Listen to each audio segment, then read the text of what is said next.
Salvete omnes, salvete amici, nomen mihi est Decimus Aurelius Ingeniarius, legatus perpetuari Australiae.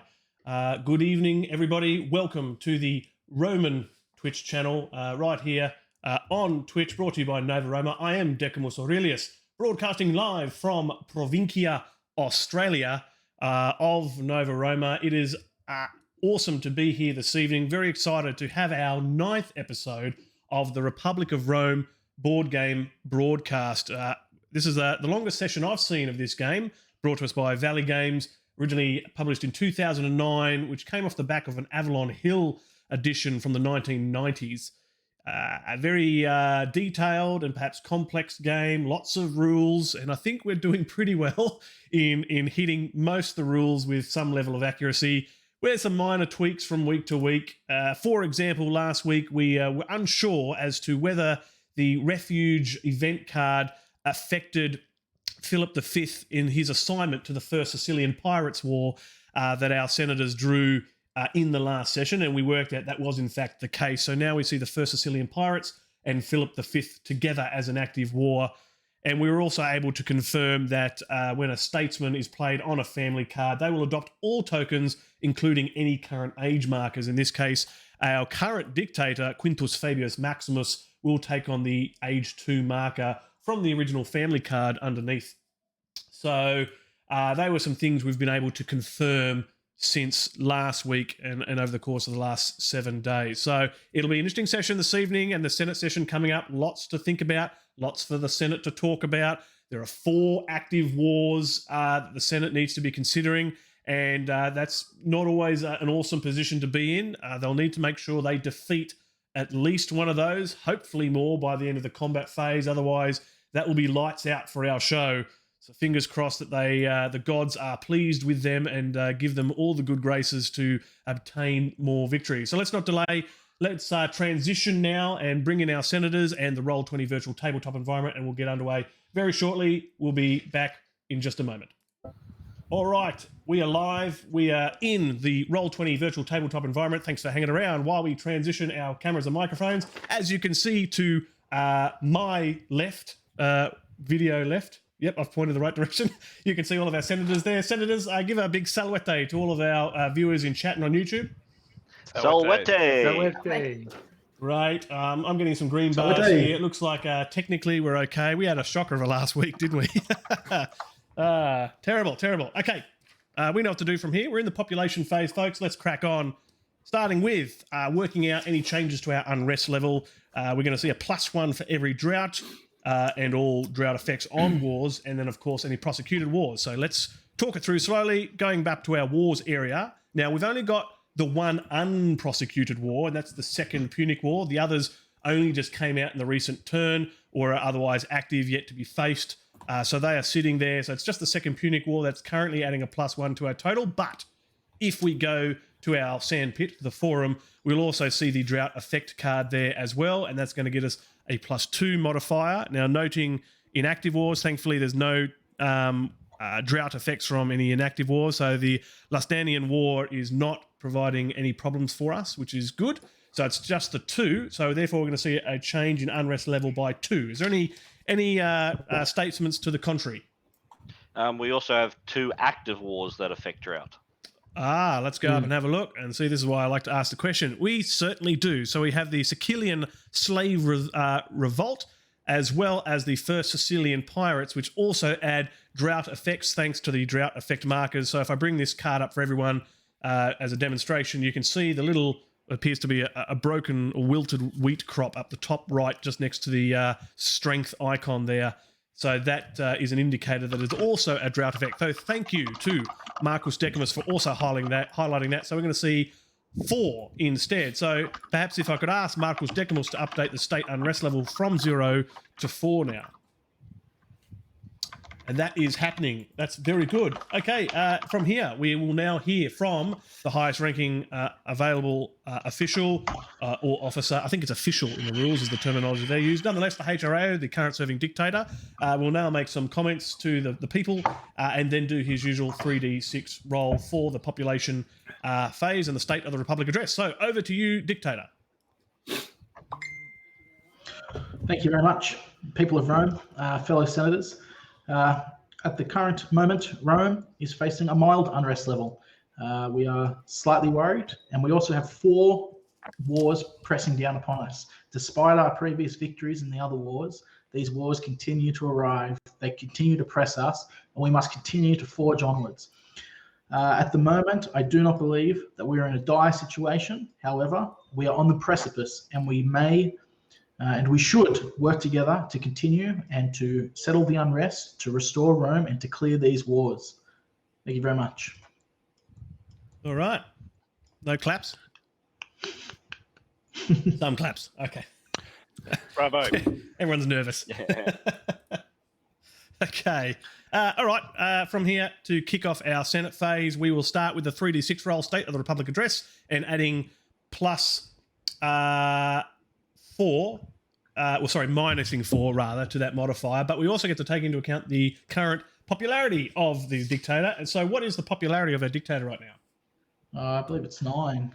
Believe it's 9. 9. And we're going to minus 4 from that. So that'll go 9, 8, 7, 6, 5. That'll give us a modifier of plus 5 to our roll. All right, so go ahead. Let's roll a 3d6 and add plus 5 to that. It is a 8, 9, 10, 11, 12, 13, which is a no change. No change. That's a good roll. I'm pretty happy with that. I think you guys will be too. All right, it's the Senate phase. This is your show, folks. Let's take it away. Okay, just let me grab up the rules, everyone. Okay, so first order of business is going to be the election of consuls. So obviously at the current moment, as mentioned in the State of the Republic, we have 4 wars pressing upon us. So under those conditions, it's likely that a dictator is going to be appointed. Obviously that is up to the consuls, but that is something to consider. Now, looking at the current Senate,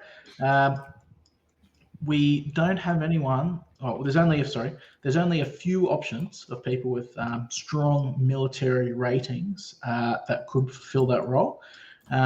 So what I'm going to do is obviously it's up to the consuls, but I'm going to propose that Sulpicius of the House of Julii and Aemilius of the House of Incognita be elected as consuls. So I shall call to votes. Erudite faction, how would you like to vote? Oh, you're on mute. 11 votes for. Thank you. House of Incognita? Question, can you hear me? Yes. All right, I'm just checking because I'm having troubles with the OBS Ninja. I'll put my 10 votes for. It's 4, thank you. Fortunatus to spare? Sorry, let me just count how many votes I have at the moment. It always seems to be less than last time. It's 9. 9 votes for. I like that you check. That's good. House of Julii? 11 votes for. Thank you. Justitia Merita? I'll place my 9 votes for. Thank you. And Pre-Byzantium, 4 votes in favour. Well, the motion is carried. It is, what's the 52 for. Cool. 0 against. So who are our new consul elects? So that's Sulpicius of the House of Julii. What number is he? 15. 15. Oh, yeah. And Aemilius of the House of Incognita, number 19. Ah, yeah, okay. Very good. All right, so let's go through the administration like we normally do, nice and slow, folks. So first of all, if the old consuls could take a prior consul marker as well as the dictator, so there should be 3 people now taking a green prior consul marker, unless you've already got one, of course. You don't need to take a second. So Plautius from Erudite will need one. Fabius has already got one, but otherwise he would have taken one. And make sure Papirius, the field consul, also gets a green prior consul marker. And then, of course, please pass on your respective purple tokens and wooden plaques to the new consuls. Of course, they need to still have a conversation about who's going to be who. So presiding magistrate's just in the sandpit. Good.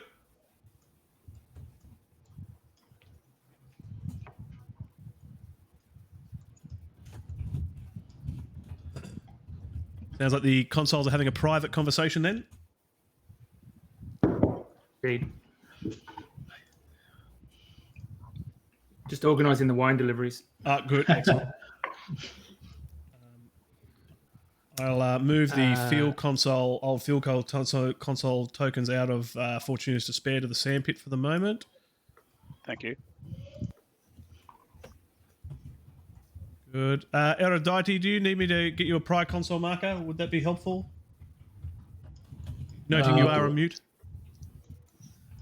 I'll move it over.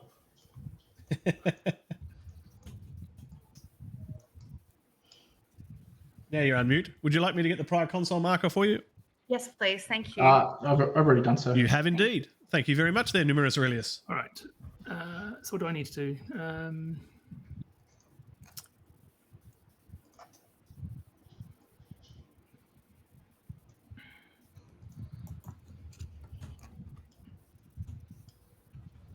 All right, how are our new console Lex going? Are they still having a discussion, are they? There's no rush. I was just checking. Please take your time. I'd like you to fully consider your decisions about who's going to be who. I'm whispering Sulpicius at the moment. He's Yep, not that's okay. replying to me. That's all. That's right. So Sulpicius, if you haven't been checking your... No, I am Sulpicius. Oh, okay. Yeah, well, you are. That's your why own I'm, senators aren't really talking to you. confused. I was like, Why aren't you answering yourself? He's gone off somewhere. What was I saying? I've forgotten. Yeah. Well, okay.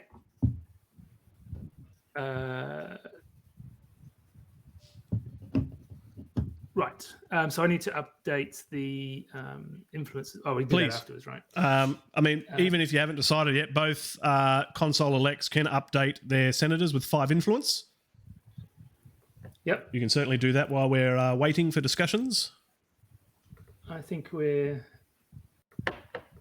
good to go, aren't we, Quintus? Yeah, we're good. Okay. Yeah. All right. So, introducing the introducing the Roman consul would be myself. Our lovely Roman consul will be Sulpicius for hopefully a better and more prosper in the future. Okay. There we go. Our consuls have come to a decision. So please, I invite the consuls to pick up their respective purple office tokens and plaques from the title in the sandpit area. They're both there awaiting. Please assign those to your respective senators. And if you haven't done so already, please be sure that you've given yourself your 5 influence to those senators. And yes, as I can see the House of Julii is doing, please update your faction influence tallies as well. That would be great. Now, at this time, and as the House of Incognita has already started doing, and Pre-Byzantium has already done, is please release the Master of Horse and Dictator tokens as well. They now lose their office, but I see Pre-Byzantium's already done, and the Master of Horse is now already relinquishing his. So you guys are good. You're doing well. You're doing well. All right, Field Consul has got his tokens. Excellent. And Emilius got his influence, didn't he? Not yet. Just okay, good. I was going to say, I thought he was already on 10, so he'll go up to 15 now. That's excellent. Oop, I'm clicking randomly on the screen. Let's not do that. And House of Julii is updating some numbers. I'll assist you there, Lucas Julius. I'm going to bring down the... Thank you. The tokens there. And noting for the record that, of course, that this is...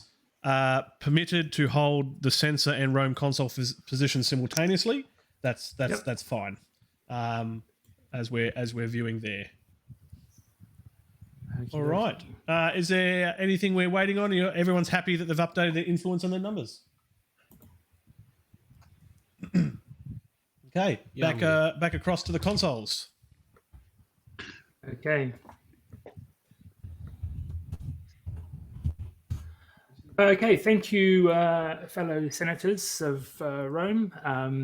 Sulpicius is very honoured to take the role that his father once had many, many years ago. With all of the wars on the front, I think we all agree that we will be moving forwards to prosecute as many of those and win as many of those. So without further ado, I'm going to put forward for a vote for Furious of Fortuna's Despair as the dictator. Just a quick point of interest, Console, if I may. Appointment. Yes. Yes, as Quintus Octavius is also highlighting, it is an appointment, a joint appointment by the consuls. It is not a proposal unless things go sideways. Because it's a dictator. Correct. Right. Now, it's only if you guys can't agree and you as Rome consul decides it needs to go to a vote, then that's when that will occur. But provided there is unanimous decision between you both, and that's not a problem. Right. Therefore, the appointment of Furious as dictator for this year has been made, and we look forward to Fortuna's Despair leading us through this time with a strong field consul and a strong master of horse. So over to you, Tiberius. Thank you. Should we just do a bit of housework first? Cool. So who was appointed dictator there? It's Furious. Furious. Cool. Furious. With a name like Furious, he's got to be in there too. He shall bring down the fury of all of Rome on our foes. Be assured, he knows his job, and we'll go to it. Yeah, he has a military rating of 3, Furious, which, when I say only, is by far the smartest tool in the shed over at Fortuna's Despair. But noting that Papyrus comes off a victory with a military rating of 1, he's going to counsel closely with Papyrus, and you can just imagine that number's really a 4 now that he's tapped into the knowledge held within the great brain of Papyrus. So first order of business, of course, is to appoint a master of horse. So I shall be appointing from the erudite faction Julius. Okay. Thank you. I'll drag some tokens up for you. 1, 2, and now if I could have both the dictator and master of horse be sure to grant themselves the influence they require. So that'll be +3 influence for Julius of the Erudite faction and +7 influence for Furious of Fortuna's Despair. I'll do that for you, Mark, if you'd like. Perfect. Thank you. Thanks, team. Good teamwork.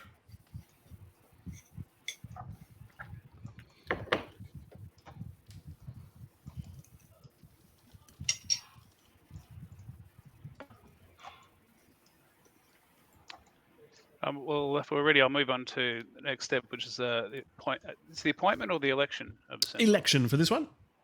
Right. Now, my focus is squarely on the wars that beset Rome at the moment. They are, after all, risking the extinction of our wonderful republic. So I am not too much interested in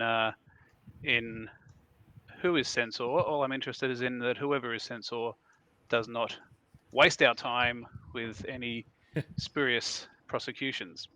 So to give myself absolute satisfaction that that's the case, I'm going to nominate Papyrus from my own faction.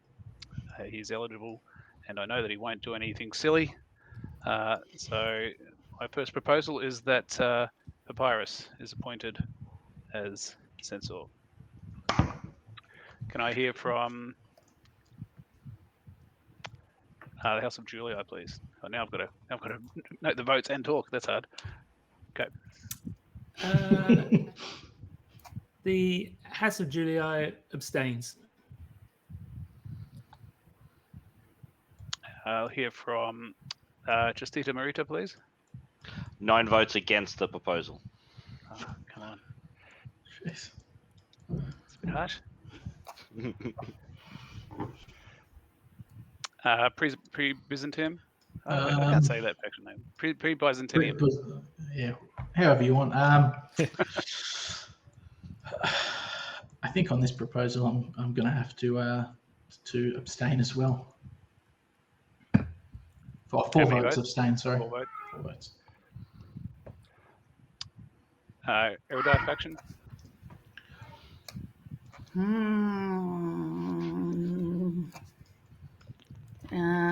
Where are we? 14 votes. I'm just trying to think. Who are our options for censor? Anybody with a prior consul marker? So it's Fabius the Dictator, Plautius from your own faction, and Flaminius, I believe. I think that's the other three. And Sulpicius, who's still. You can be Rome consul in Cancer as well. Yeah, well, he currently is. So. I think it's the other way around. So if you're censor, you can be elected consul, but if you're consul, you can't be elected censor. So he couldn't stay. Yeah. No, I don't believe that now that Sulpicius is Rome consul, he cannot be elected censor. Okay. I'm happy to be challenged on that, but normally it works the other way around. If you're already censor, you're allowed to be elected into another office on the proviso that you're not going to keep that censor position. If you can come up with a rule that challenges that, then I'm happy to hear it.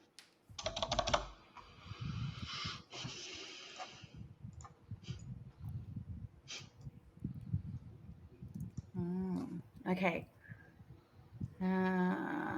Where are we? 14 votes abstain.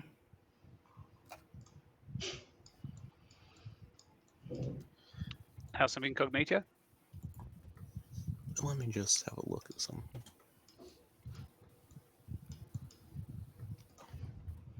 So what happens if the vote ties? Nothing major. Because it's not a unanimous defeat, there's no problems. It's just that it won't reach the majority by the sounds of it, potentially. I haven't done the numbers. It just means that the proposal's defeated and you've got to find another candidate for censor. Let's go with 6 votes for and 4 votes against. Okay. Split vote.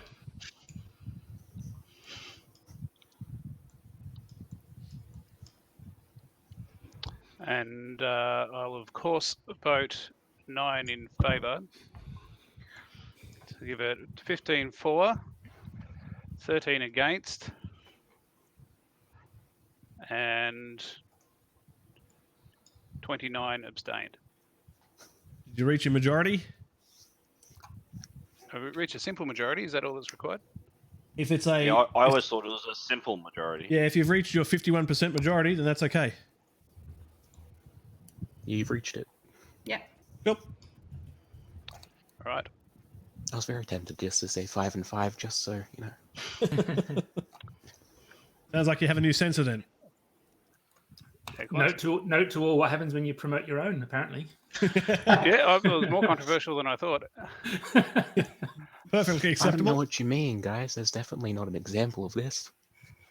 All right, if the old censor would like to pass on the plaque and office to the new censor, that would be most helpful.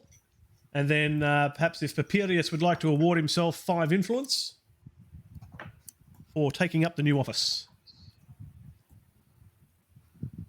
I'll just try and find some space for this plaque over here with all these other ones. Now, while it's on its way, as I've said, I don't want to do any prosecution, so I'm going to move on from that immediately.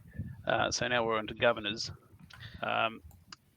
Bit of a poison chalice looking at the provinces. There's 3 provinces to be awarded, and all are under attack. Just a point of order, I just to remind the Senate, they can remove any corrupt or major markers at this stage. Well done. Oh, thank you. So yes, please hide all of your concession corruptions. Please remove all your major corruption markers and any governor corruptions now. If you're a returning governor with a governor corruption like Cornelius, you can now also remove that one. Thanks for that, Marcus. No worries. But back to the issue at hand. So, as I say, a bit of a poison chalice here. So the decision, I think, really depends on, well, in part at least, depends on which wars we're going to prosecute. So, with the forgiveness of the Senate, I might bring on that debate now because it does inform the more direct steps to be taken. If I look at to summarize the situation, we have 1 unprosecuted war against a major foe, 3 active wars, one of which is against a fairly powerful foe in the Macedonians that would require raising fleet support, and then 2 far lesser conflicts without assuming results, are relatively easy managed, certainly compared to foes that we've defeated in the past. So that suggests to me there's probably 3 approaches here that could be taken, and I'm just going to reel through them, and there might be 4th, and so please chime in if you think there is one. And not all of these I think are worthy, but option 1 is that we activate the Punic War and deal with it and one of the minor wars. Option 2, in my mind, is that we take on the Macedonians and one of the other minor wars and leave the Punics unactivated. And option 3 is that we take on all 3 active wars. And just have a think about those. If I was playing this game solo, I would be looking at option 2 or 3. But I'm very interested in the views of others. Dictator, I've just got to also mention that the the Sicilian pirates also need a naval victory. Good pickup. Good point. Excellent point. Thank you. And also, I'd like to withdraw the House of Incognito for any provinces. And we would need to raise fleets for that and the Macedonians, which suggests to me that if we were to take 2 only, it would take the Macedonians and the Sicilian slave revolt this turn. And then we can use the fleet raised for the Macedonians to, assuming success, of course, and one shouldn't assume those, but I should plan on that basis. We would then be able to use that fleet in being to take on the Sicilian pirates in the future. So we currently have 6 fleets. That's right. We need 10 fleets for the Macedonians, plus our legions. So the legions are 23 plus, it's one additional one for the flipped ones, isn't it? So 28. Correct. 23 with 28 force, power, whatever. Sharpened swords. So...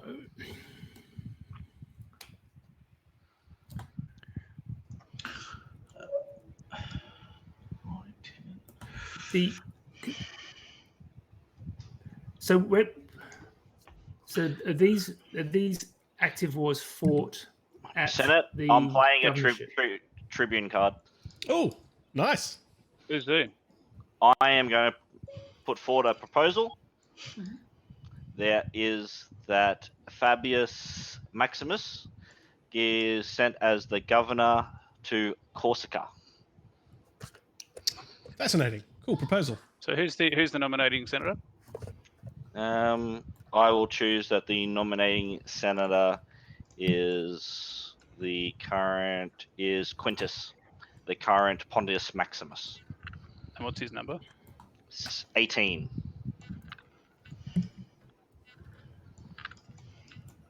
All right, I'll hear from... hang on. Sorry, remember, the presiding magistrate still gets to run the vote.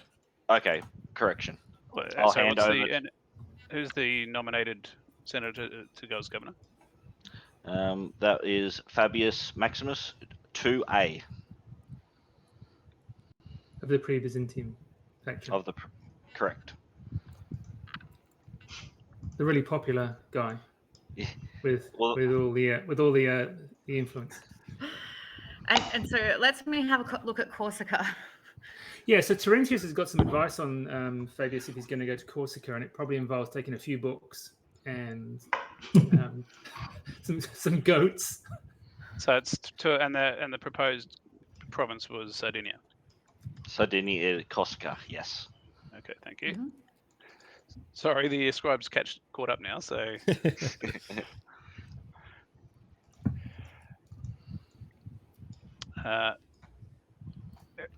I'll hand to my dictator to go through the votes.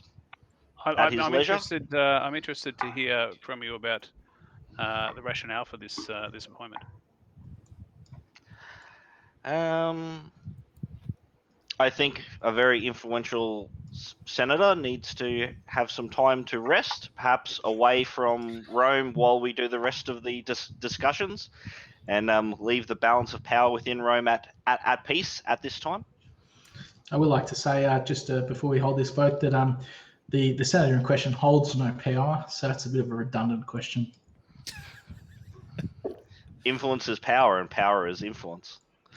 I would say offices are power, but I digress. Please, dictator. Jerry. So, and what would be the implications for Fabius, given that the province is currently under attack from the Sicilian pirates under the leadership of Philip V? Let's just add a side rule. He needs to be like Aurelius and have no support. It's certainly possible that a very valuable province would be seen under attack over the next year, and I'm sure the Senate will be railing a strong defense against these marauders. I can hear a mechanical keyboard that's voicing its opposition. So, all right. Well, we'll put it to a vote, and we might start with pre-Byzantium. I'm going to put 4 votes against this proposal. And Erudite? Is it possible that he's going to come back from Corsica? It's possible, yes. Yes. Probable, I'm not so sure. Yeah, probability is extremely low. Well, the fight's not that big, is it? That's not true. Aurelius took by example. Mm-hmm. Yeah, I'm sure he can do it 3 times. But can he also, if he's got money, can he also buy legions? Not at this stage, I don't think. I haven't seen any special treasury. I wouldn't dream looking, but unfortunately, it'll be after the wars, unfortunately. Which province are we trying to give him? Assuming it's not under attack still, of course. Sardinia at Corsica. Anyway, moving to the vote, please, Erudite. 14 votes abstain.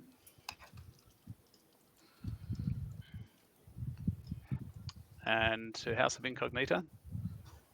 10 votes for. I want to see another Aurelius.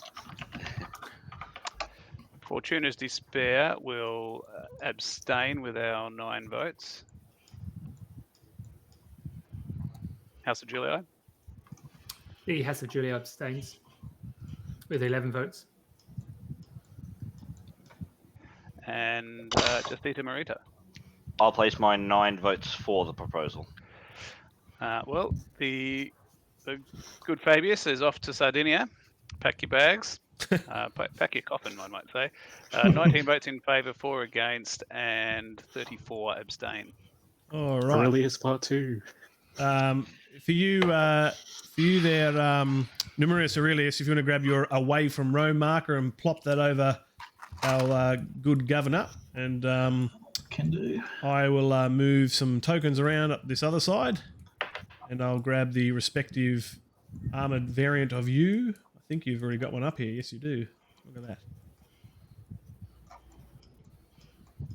There we go. You are on the island. Well, that takes care of 2 of our governorships, but and may actually, if we decide to fight the Macedonians, the Sicilians, make the allocation of the last 2 provinces less contentious. So, are we? Look, I, as I've said, I've asked for input. If we've had all the input on the war strategy, then we're just get based off my math, though, you should have Marcus Decimus also check this. We do have enough forces to be able to prosecute these with both +10. When you say both, do you mean the Macedonians and the Sicilians? Yes, that would be the case. Right.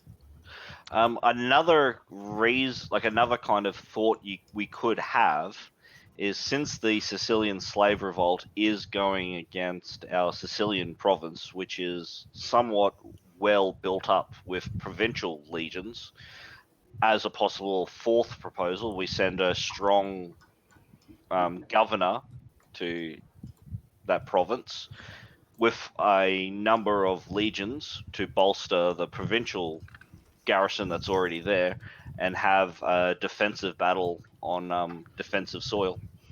I'd like to play Tribune And would card, that please. battle? Ooh, another Tribune.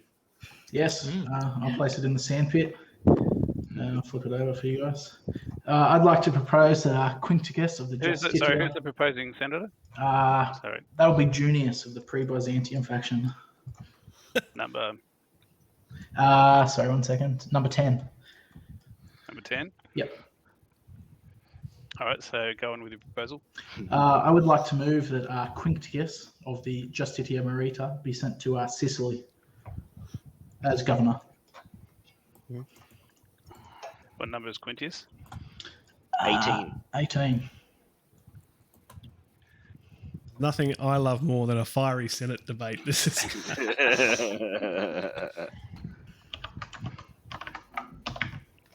And it's of Sicilia, isn't it? Correct. Hang on, let's have a look at Cecilia. And before I bring this to a vote, Numerius, do you have any advice for what the Senate should do in terms of allocating legions to the defence of that province? So I believe that the Quinctius was just speaking on that front, perhaps a bit ahead of himself. I believe it's up to the Senate when we get to that point to discuss raising legions. So perhaps, now that he's got to put himself in harm's way, since he advocated for such a thing in my faction, we believe that, that we should stand together firm against these wars, and that it would be just for him to serve in the same manner. As for legions, it just depends on what the Senate wishes. I won't presume to force the Senate or the dictator to raise or send forces. That's simply up to them. So I simply think that Quinctius would be a good governor. That's the reason for the proposal. All right. Well, I'll bring it to a vote. Erudite faction? So I'm just trying to check. Is this are all three of these governorships? I'm just having trouble. Are all three of these governorships pretty bad? No, All some provinces of are them under attack? good, but Yep. To a greater or a lesser extent. Yeah. But these ones don't look quite as bad. No, No. This is because there's this pre-existing legions And there's already provincial ones there. I legions can and see provincial there. fleets, That one's already Sicilia. got it. Okay. 14 votes for.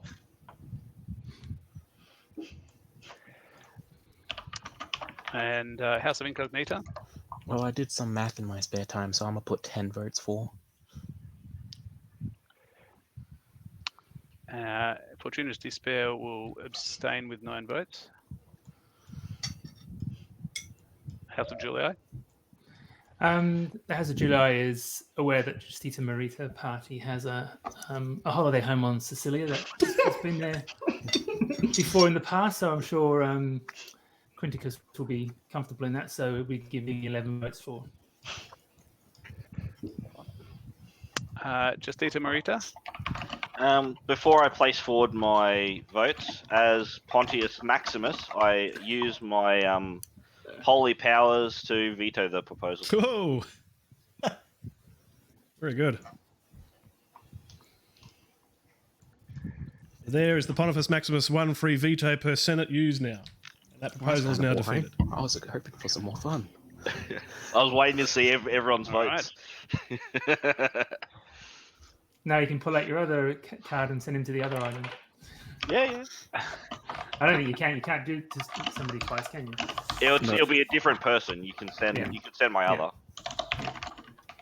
or Right. to a different, the same to a different governorship. So back All right, to the well, let's dictates then on who goes. Okay, so now are these appointments or are they elections? Governorships are elections. Right, thank you. It just so happens like that to tribunes withdraw. are being throwing down specifying particular individuals. Throwing down is the right word. Okay, so Decimus Aurelius. I also just want to confirm Mhm. we've got a Fabius Fabius 2 blank, which has a military of 4. Well, that would be a senator, who has a military rating of 5. Yeah, good point. I've dropped down the original family card and not the statesman. So yeah, good pickup. I'll go pull him from the deck now. Yeah, thanks for that. No worries. Please continue, dictator. Sorry for the interruption. That's all right. My first recommendation is that that we propose that Aurelius from the House of Julia, given his fine family bloodline in managing provinces under conflict, I propose that Aurelius be appointed as governor of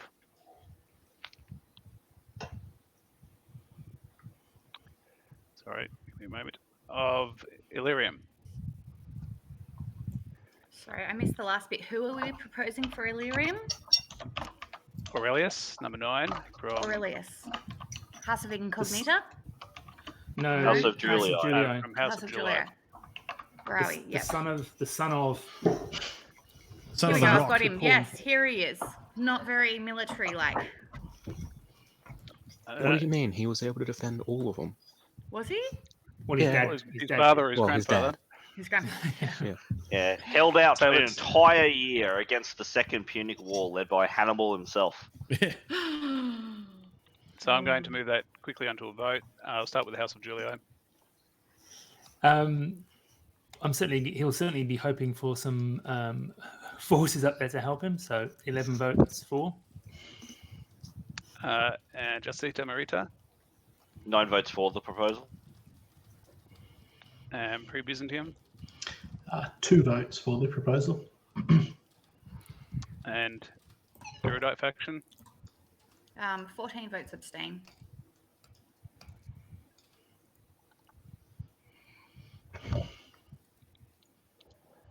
And House of Incognita. Let's see.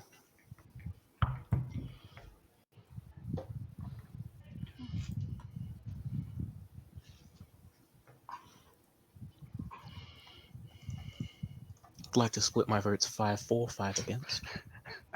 Haven't they split votes? That's awesome.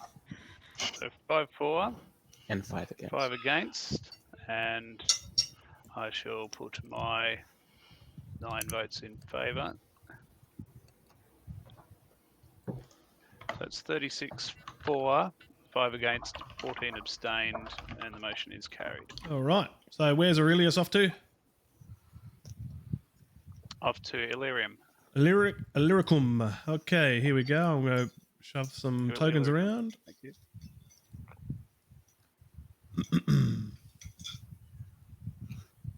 All right, let's go find his dude up here. Let's have a look. I think he's got one up here. There he is. Got him. All right, that's 2 governorships down. The third proposal that I'm going to make, or the next one, for the governorship of Sicilia, I'm going to propose that Alias, number 14 of the Erudite faction, Go to where? is To Sicilia? sent to Sicilia. Yes. That would be sending away the Master of Horse, though, Dictator, So- would it not? No, No. not really. No, okay, Julius I is see, I Master of see. Horse. No, Sorry, Julius I misheard the Master of Horse. 14 and 4. Point of order, is that Uh, possible let's to not. do? Yes, it's possible, isn't it? A bit silly. Right. We'll move to a vote. House of Incognita, 10 votes how for. do you vote?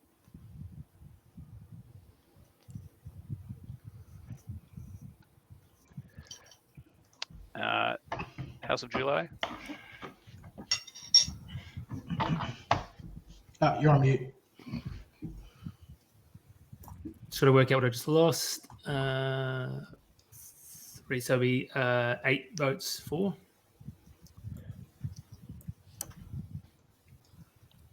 thank you. 9 Justitia votes Merita. against.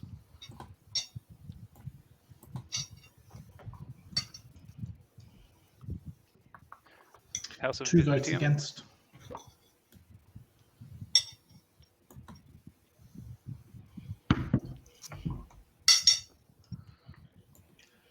Erudite faction. 14 votes against.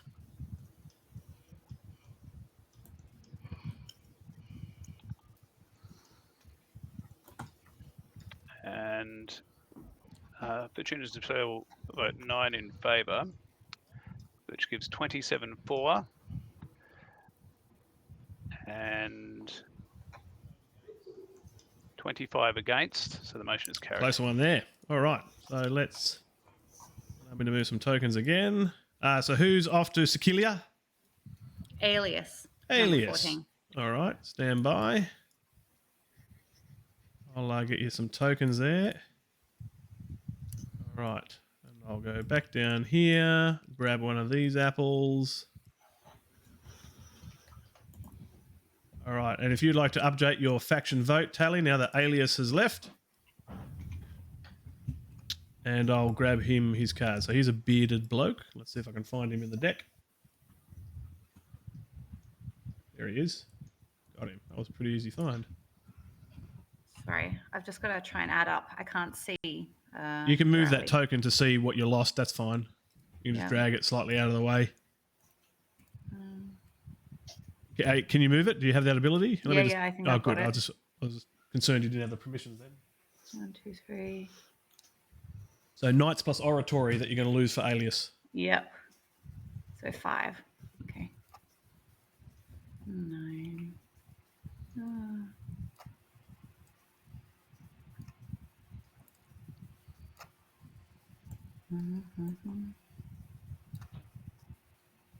Right. There we go. Governor's appointed. Look at him. Steadfast and strong.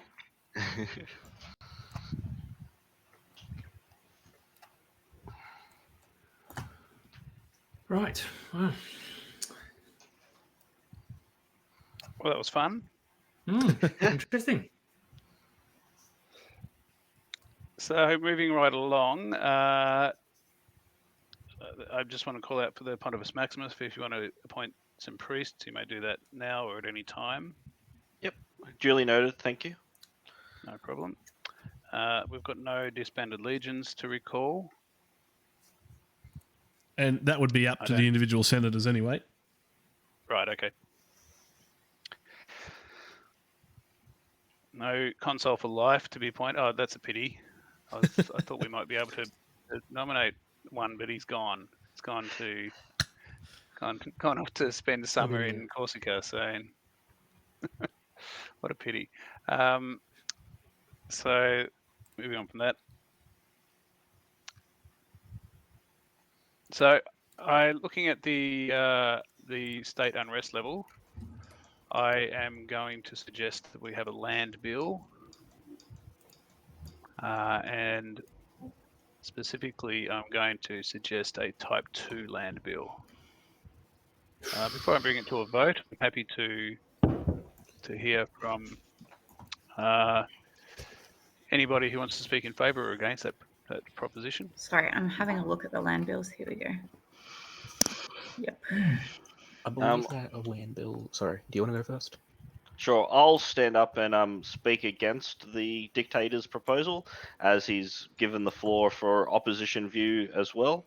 I think it's clearly seen that the dictator himself, with a land commission, personally seems to greatly gain from the proposal. He indicates that the unrest level appears to be poor. I think we have seen possibly worse issues when it has come to the unrest of the people.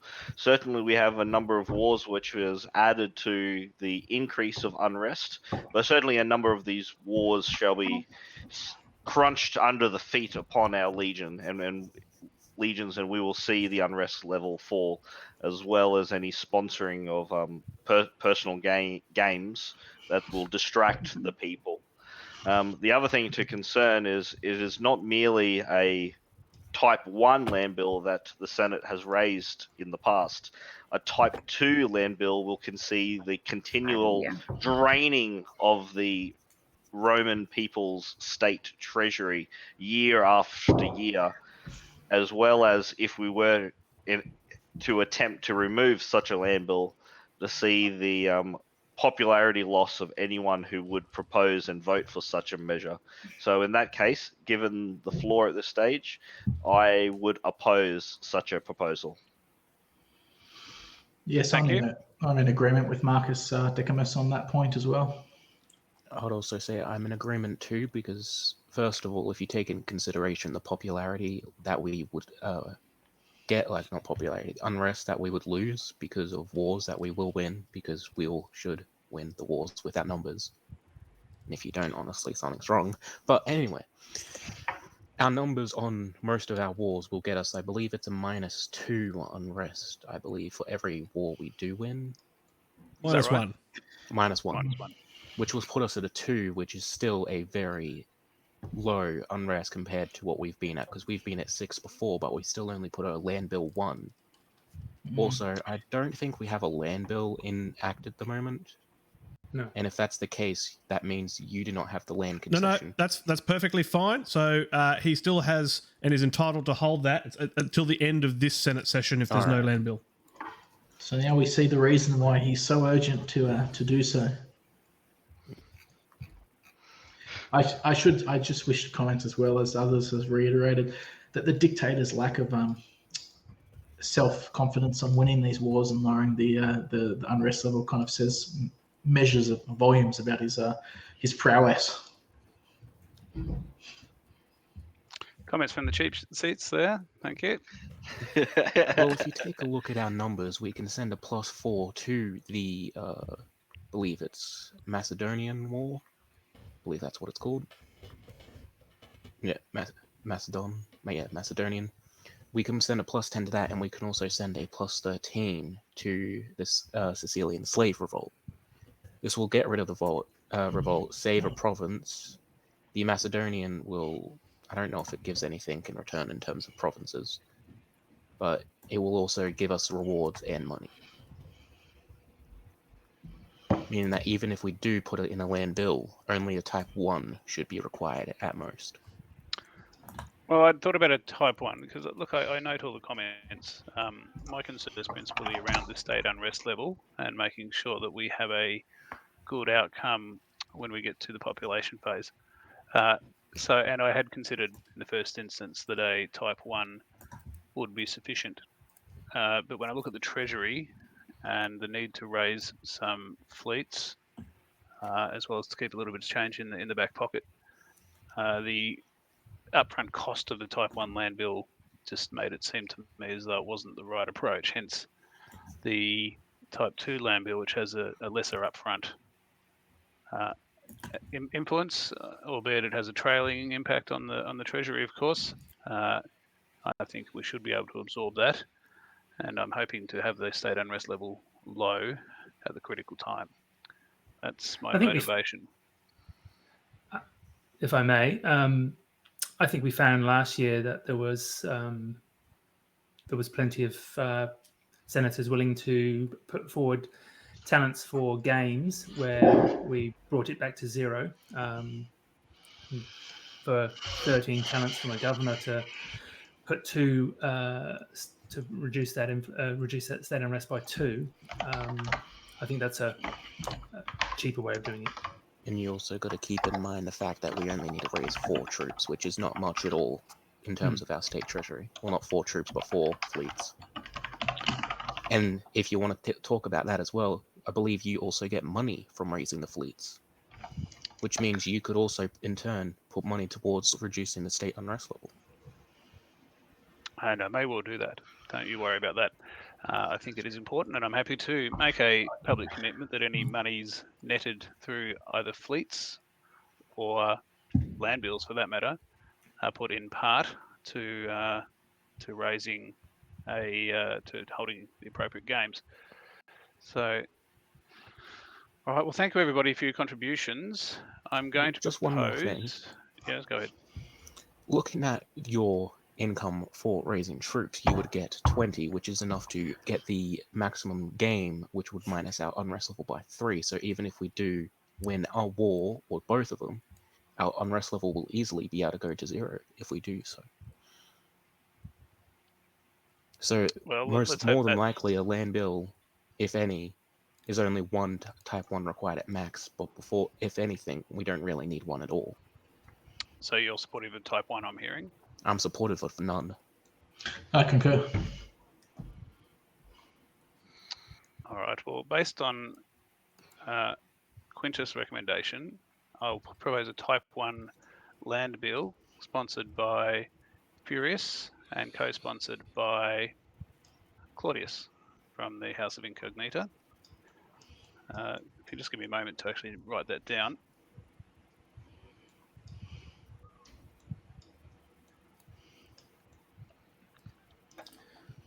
And weren't you saying that you were in favour of not having a land bill at all? Now you're supporting Yeah, it? I was in favour of not having a land bill.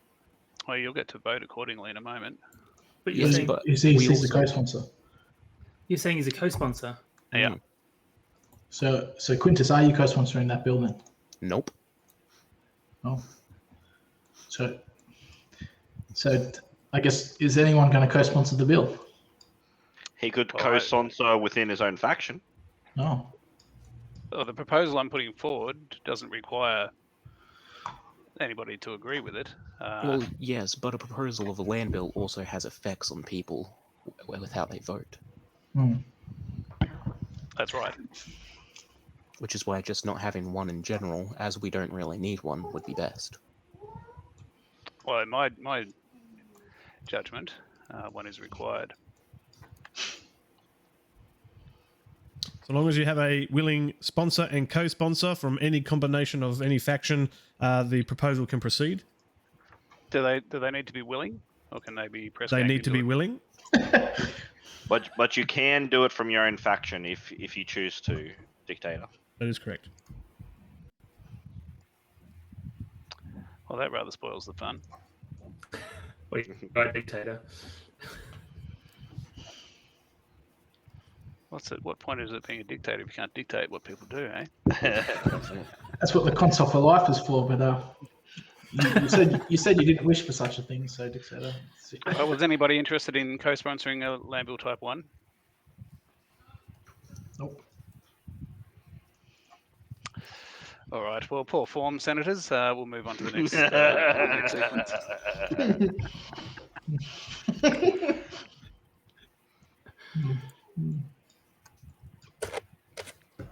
So we need to recruit some fleets at least. So what's our current count? 6. 5, 6. 6.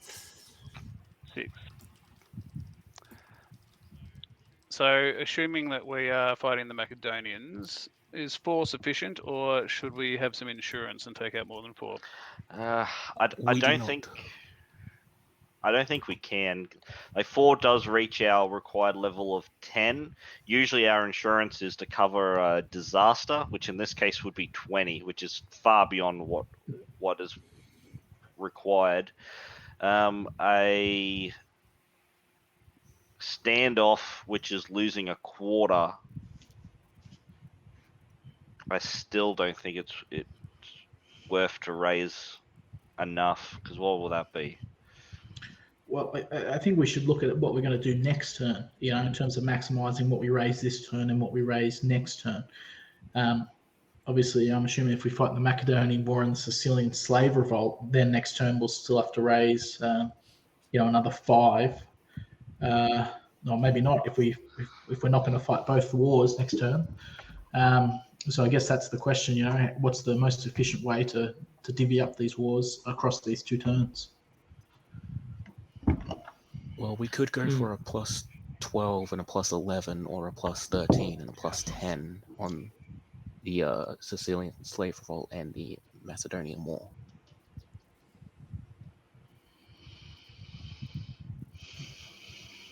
So raising only 4 would actually be able to hit that target.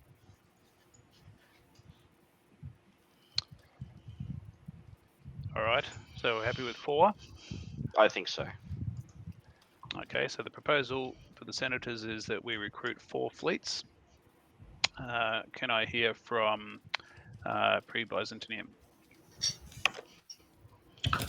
Sorry, 2 votes where in are we? favour. Where are we recruiting the fleets for? Sorry, I missed the thing. Just in The general. fleets are they're for the Navy at the moment, but they'll be to use to support the Macedonian War. Is the Okay, intention. great. Yeah. And you're not sending them off to a province or anything. Okay, yeah. No. Cool. No, great. So, sorry, we had pre-Byzantium. What was your vote? So I didn't catch them. Sorry, that was 2 votes in favour of the proposal. Thank you. Erudite faction. 9 votes in favour. House of Incognita. 10 votes in favour. Fortuna's Despair votes 9 in favour. House of Julii. 8 votes in favour.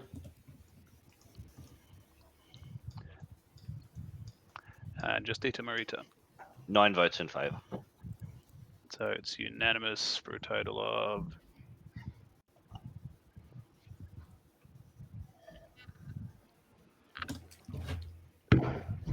47 votes in favour.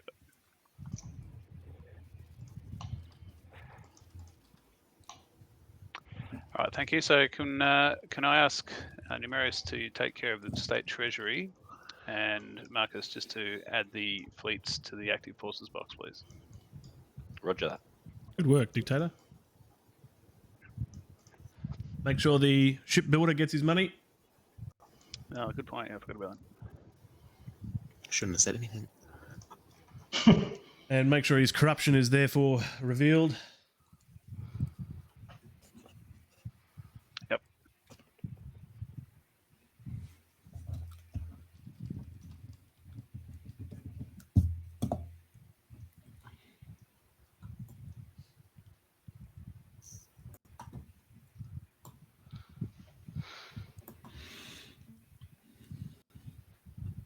We were sailing, sailing, the wind was by our side, doo-doo, but then it died.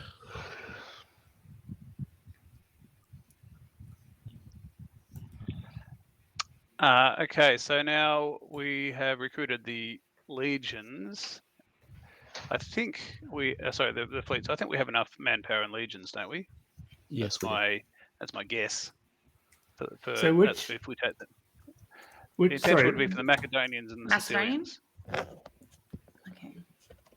We could send 15 with the Dictator and Master of Horse to the Macedonian War, and then we could keep the remaining, I believe it's 12? No, it's less than that. Or more, 13, I think. Plus the Field Console, and that would get us a plus 13 and a plus 10. So either way, we're overmatched, which is good. So we won't recruit any legions. so is the governor of is the Illyrian War happening this year as well? Then, because what size? That is the Macedonian War, which we are. That is the Macedonian. Yeah.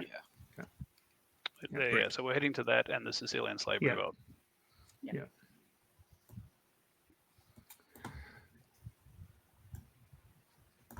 So that's 16. That's 28. Right. Well,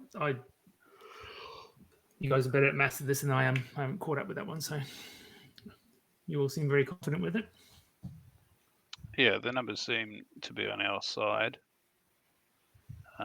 So I guess with that, the only remaining step is to propose war.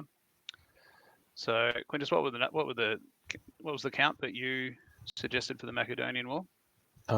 It was 15 legions. Though I would like to just say, Marcus Decimus, would you be able to check my math for me? I can if the dictator wishes. Absolutely, please go ahead. Very well. Your advice would be keenly sought. I think probably the easiest one to do is to look at the Sicilian War first. I think we've worked out plus 11 is all that's required to ensure that we get a strong victory. So with that in mind, the field console is a plus 3, if I believe. Plus 4, I believe. Plus 4? Okay, I'm happy with that. So that means we only need to send 11 legions. Let me have a look for you. Let me just go through 1, 2, 3, 4, 5, The field console is plus 4. 6 3s, 18, 18 regular, 18, 19, 20, 21, 22, 23, 24, 25, 26, 27, 28 land forces. So if we take 11 from 28, we've got 17 remaining. So let me just put 17 down. Dictator and Master of Horse. I think Dictator's 3, Master of Horse is 4. Yep, they equal 7. So we got a 7. So 7, that gives us a 5. 5 minus the 17 equals a 12.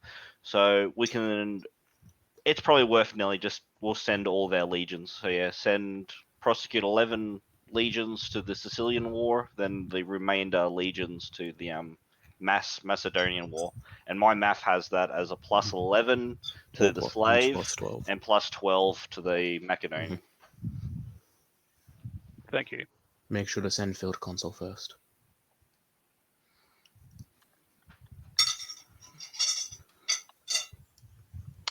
So the proposal is for Aurelius, the field consul, to be sent with 11 legions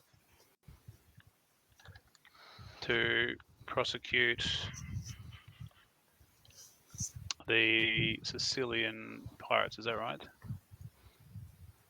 The Sicilian slave. Yeah. Sorry.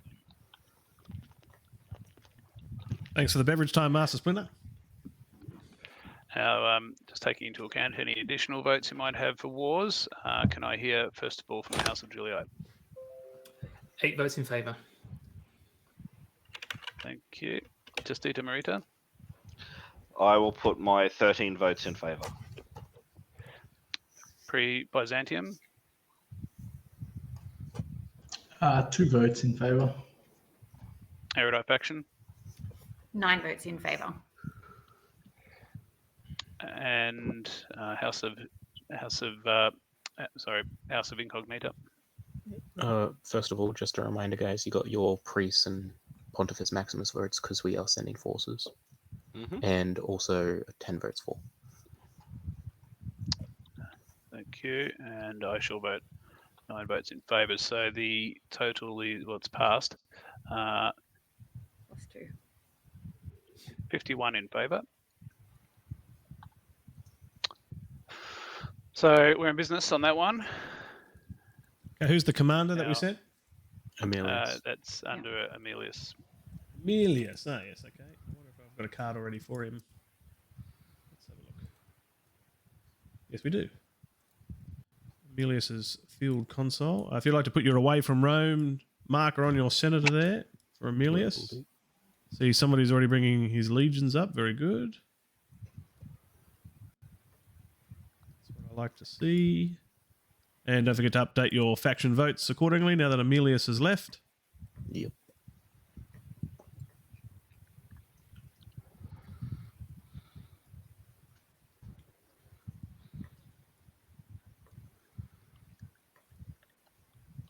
All right. And that's to the Sicilian slave revolt. Okay. So the next proposal on the table. Just a quick second, Dictator. Do not forget our Tax Farmer 2 concession card that we also have in the sandpit. Medals Doesn't that as come out well. later? Yeah. No. As soon as we would send the current presiding magistrate off to war, that would end the Senate phase. So there is other business that would need to be attended to first. Optional business, sorry, of I thought course. that- Optional. Yeah, I thought that came in the forum phase. Apologies. So Tax Farmer 2. Who's short in the hip pocket at the moment? I believe that Pre-Byzantium looks yeah. pretty short. Mhm. So I'm going to propose that Tax Farmer 2. Sorry, let me just get the scribing done. I apologise, this is dragging on things a little bit.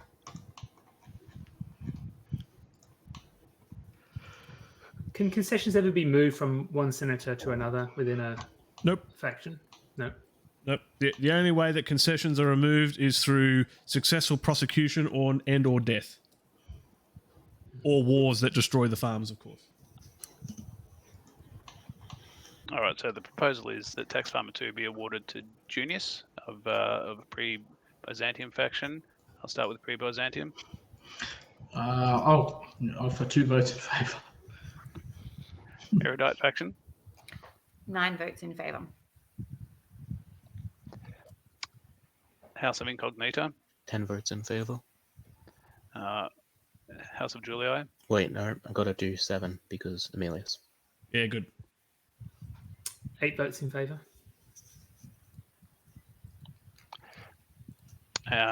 Justitia Merita. 9 votes in favour.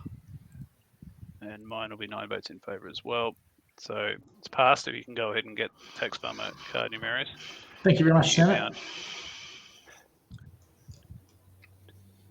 Appreciate your support.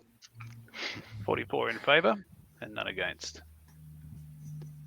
44 pity votes, I think, would be fair to say. So, Goes with its 2 votes. now, some medals to be awarded. So we'll start with the medals for Senator Fabius Maximus. Number 2, we have a medal for courage for winning a war of strength of 15 but less than 20. And a second clasp for the Eagle of Supremacy for taking no losses in victory. Congratulations. A second clasp Cross of Adversity for victory against a war that previously ended in disaster, standoff, or stalemate. And finally, a Macedonian Campaign Medal with enemy leader Pip for service in the Macedonian War. Congratulations, Fabius Maximus. Very good. Thank you. Yeah. Thank you. All right, Thank allow you. me to move those onto your medals for you because they're a bit finicky.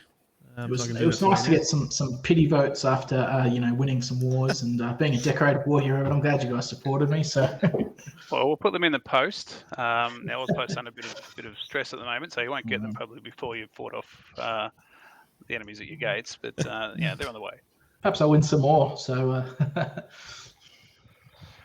Now, there's also medals available for Aemilius, Senator number, what is it? Is it 19? Can't sort of let's see. I believe it is 19. So Aemilius has won the Macedonian Campaign Medal with enemy leader Pip for service in the Macedonian War. Congratulations. Right.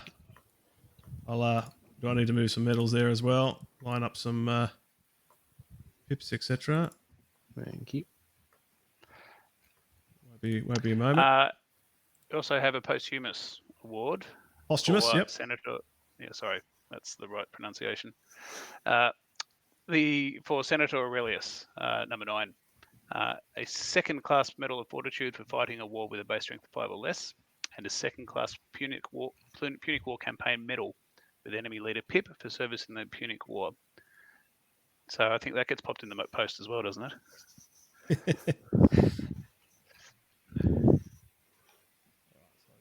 That out of the way. Very good.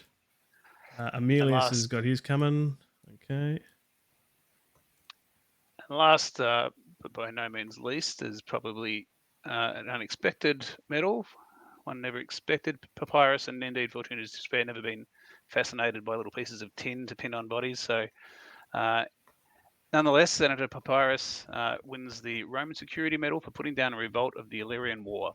So, huzzah. Very good. And Papirius, that's a single medal, so I'm happy if you just take that. That's not going to cause any weird glitches in the matrix.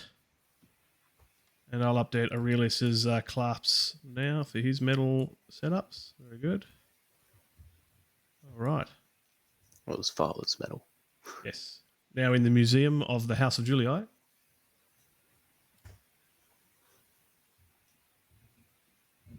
Indeed. Okay, so now I did try to rush us here, but now I think we're ready to vote for the final war proposal. And that is that Furious, the Dictator number 8, Julius, the Master of Horse, lead an expedition with 7 legions, 5 veteran legions, and 10 fleets to prosecute the Macedonians. I'm going to start the bidding with pre-Byzantium. 2 votes in favour. And don't forget any additional votes for wars voters. Erudite faction. 11 votes in favour. House of Incognita. 7 votes in favour.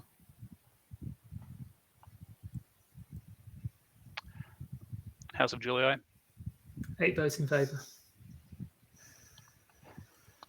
Justitia Merita. 14 votes in favour.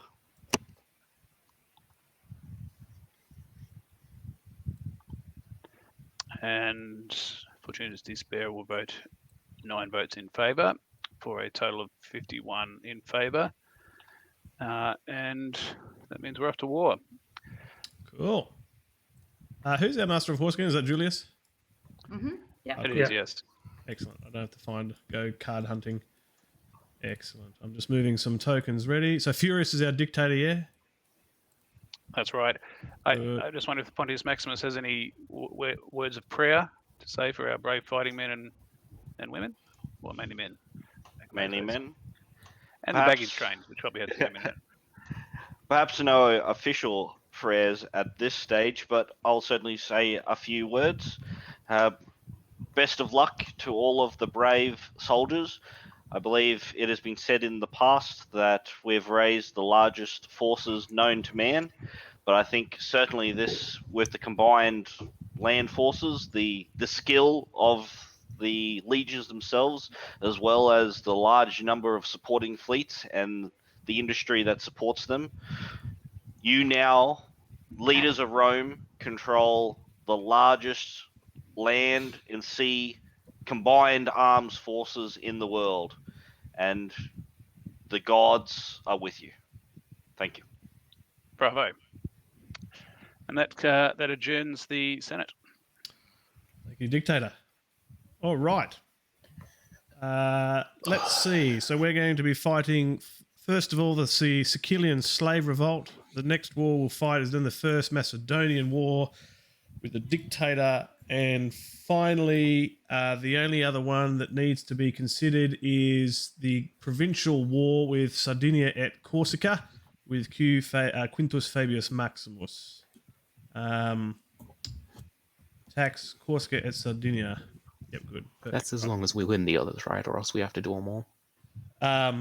Because you're not fighting the first Sicilian pirates, Fabius will need to fight that on behalf of the province.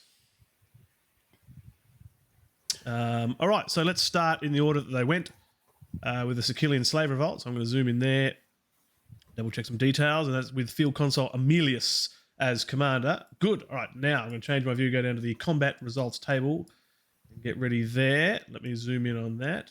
There it is, the table of excitement and loss.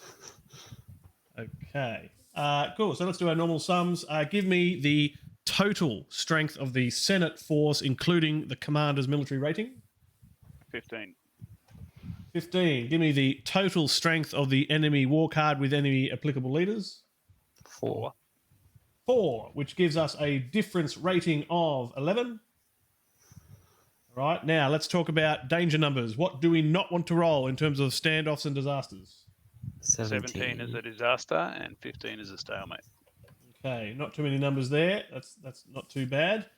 Okay, so and we have a plus 11 modifier to a roll. So provided you don't roll a 17 or a 15, we should be okay. So let's go to the Field Consul. Field Consul, if you'd like to roll your 3d6 when you are ready. Let me think about this. Do I want to do this in person or not? How are you feeling about low rolls today, Game Master? How do I feel about low rolls? I'm feeling about, a medium rare if it was a steak. So pretty hard to achieve. Depends on if you like rare steaks or not, I suppose. It's not an easy task to get medium rare. I think we might go with the game engine. All right, he's going to go with the game engine. 3d6. And I'm probably going to regret it. He will roll an 11. We good. 11 plus 11 is off the charts. Nice. And so that is a victory. Good Smashed it. work. Excellent. All right, so let me scroll my view and let's do all the post admin. So we're going to have no losses, so that's a great start. So there's going to be no death chit draws, no disasters or standoffs. There's no money for us to worry about here because it is a revolt. So there are no spoils of war, which is rather unfortunate. So Aemilius, first and foremost, you get to increase your popularity and influence by 2, which is half of the strength of the war card here, which is 4. So please go ahead and take an opportunity now to increase both Aemilius's popularity and his influence by 2. That was quite the power display, wasn't it, really? Those slaves never stood a chance. Yet we'll Everybody have to see do it 2 more WrestleMania when the times. Big Show fought Spike Dudley. Spike Dudley was a little guy, Big Show, classically huge guy. And he just threw him out the ring for 3 minutes until everybody cheered and he left. So that was kind of like that. All right. Yeah. I'm going to discard this war before we move to the next little bit. I showed him what happened to one and the rest of them ran. All right, and let's determine our veteran legion as well. Get my dice of veteran status assignment. And it appears here the second legion is going to come veteran. So if somebody wants to swap those out for me, that would be fantastic. And please, Aemilius, grab yourself the second legion allegiance marker for Aemilius's card. I will do that. Let's go down here.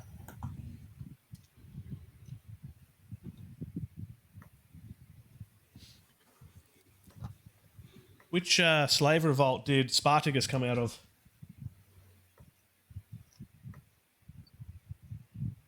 One of the Sicilian slave revolts? I'll guess the third. I guess of the Did they third. number All them? right. Are they always numbered? Not so cleanly. The same as the good question is, when was World War One called World War One? After It's a World War great- II. 1960s, I would guess. Right. Yeah, 'cause it was called the Great War first. That's right. Yeah. The war to end all wars. Okay. Have we forgotten anything for Aemilius? Let's decrease the unrest level by 1, please, for the state.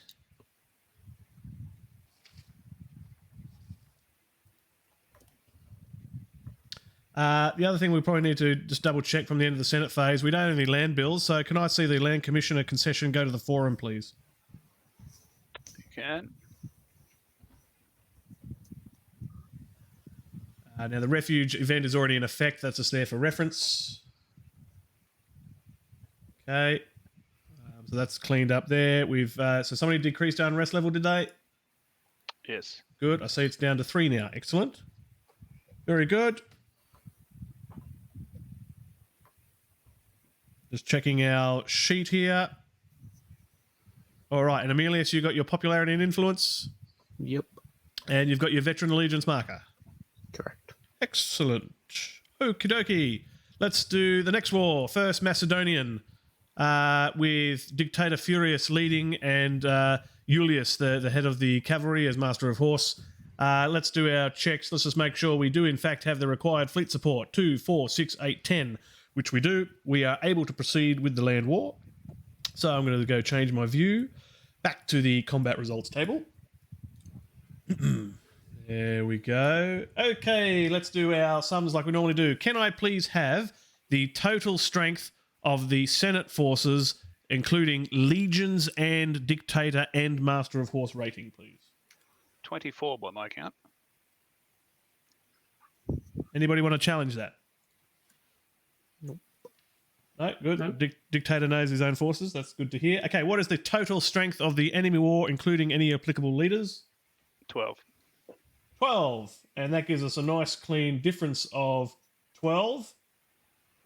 Very good. And there's no bad omens to worry about, which is also quite nice. Let's talk about bad numbers. What do we not want to roll, folks? Disaster is 12, stalemate 11 and 18. All right, so we've got 3 danger numbers here, 12, 11, and 18. Okay, we're looking for a 3d6 from you, Dictator, when you are ready. I'm happy for you to roll, please. He is Jim. happy for me to roll today. I'm going to pick up the magic dice. Would you like to blow into the camera for good luck? Blow into the microphone. There we go. I feel lucky now. All right, rolling, rolling, rolling. Let's see how we go. Okay, let's do the counts.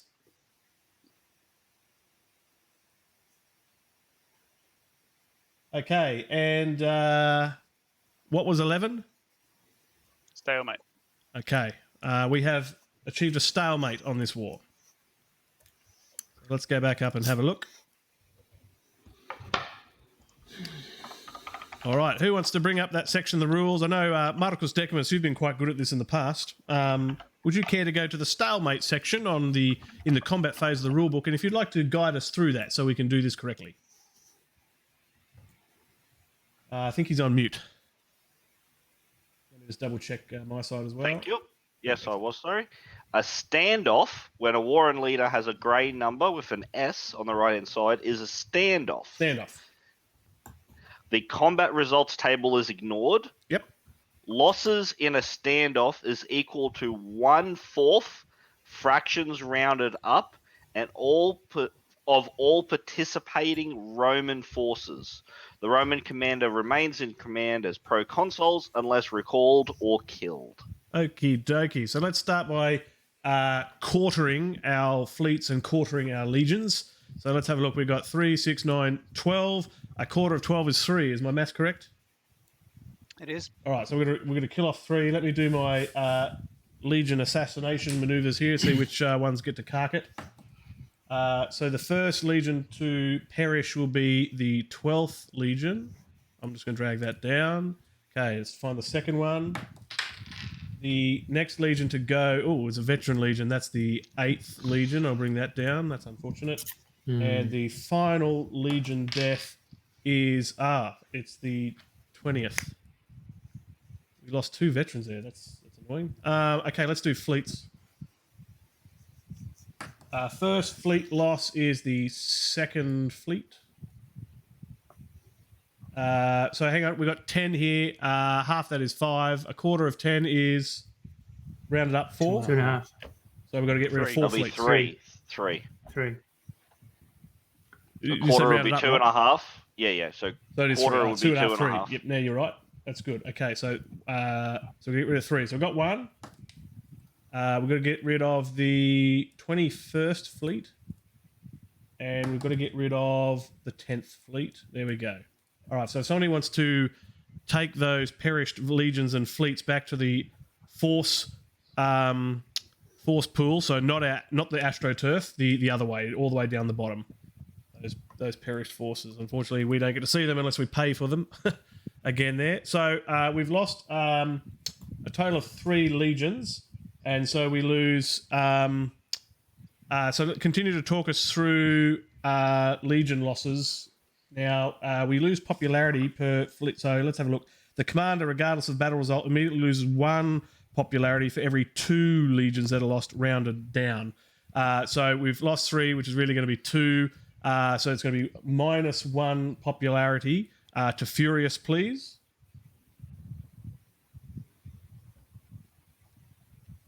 Yeah, -1 popularity to Furious for the loss of the 3 legions. Yep. And now we need to draw a total of 6 death chits for both the legion and fleets to test for the death of either the dictator and or master of horse.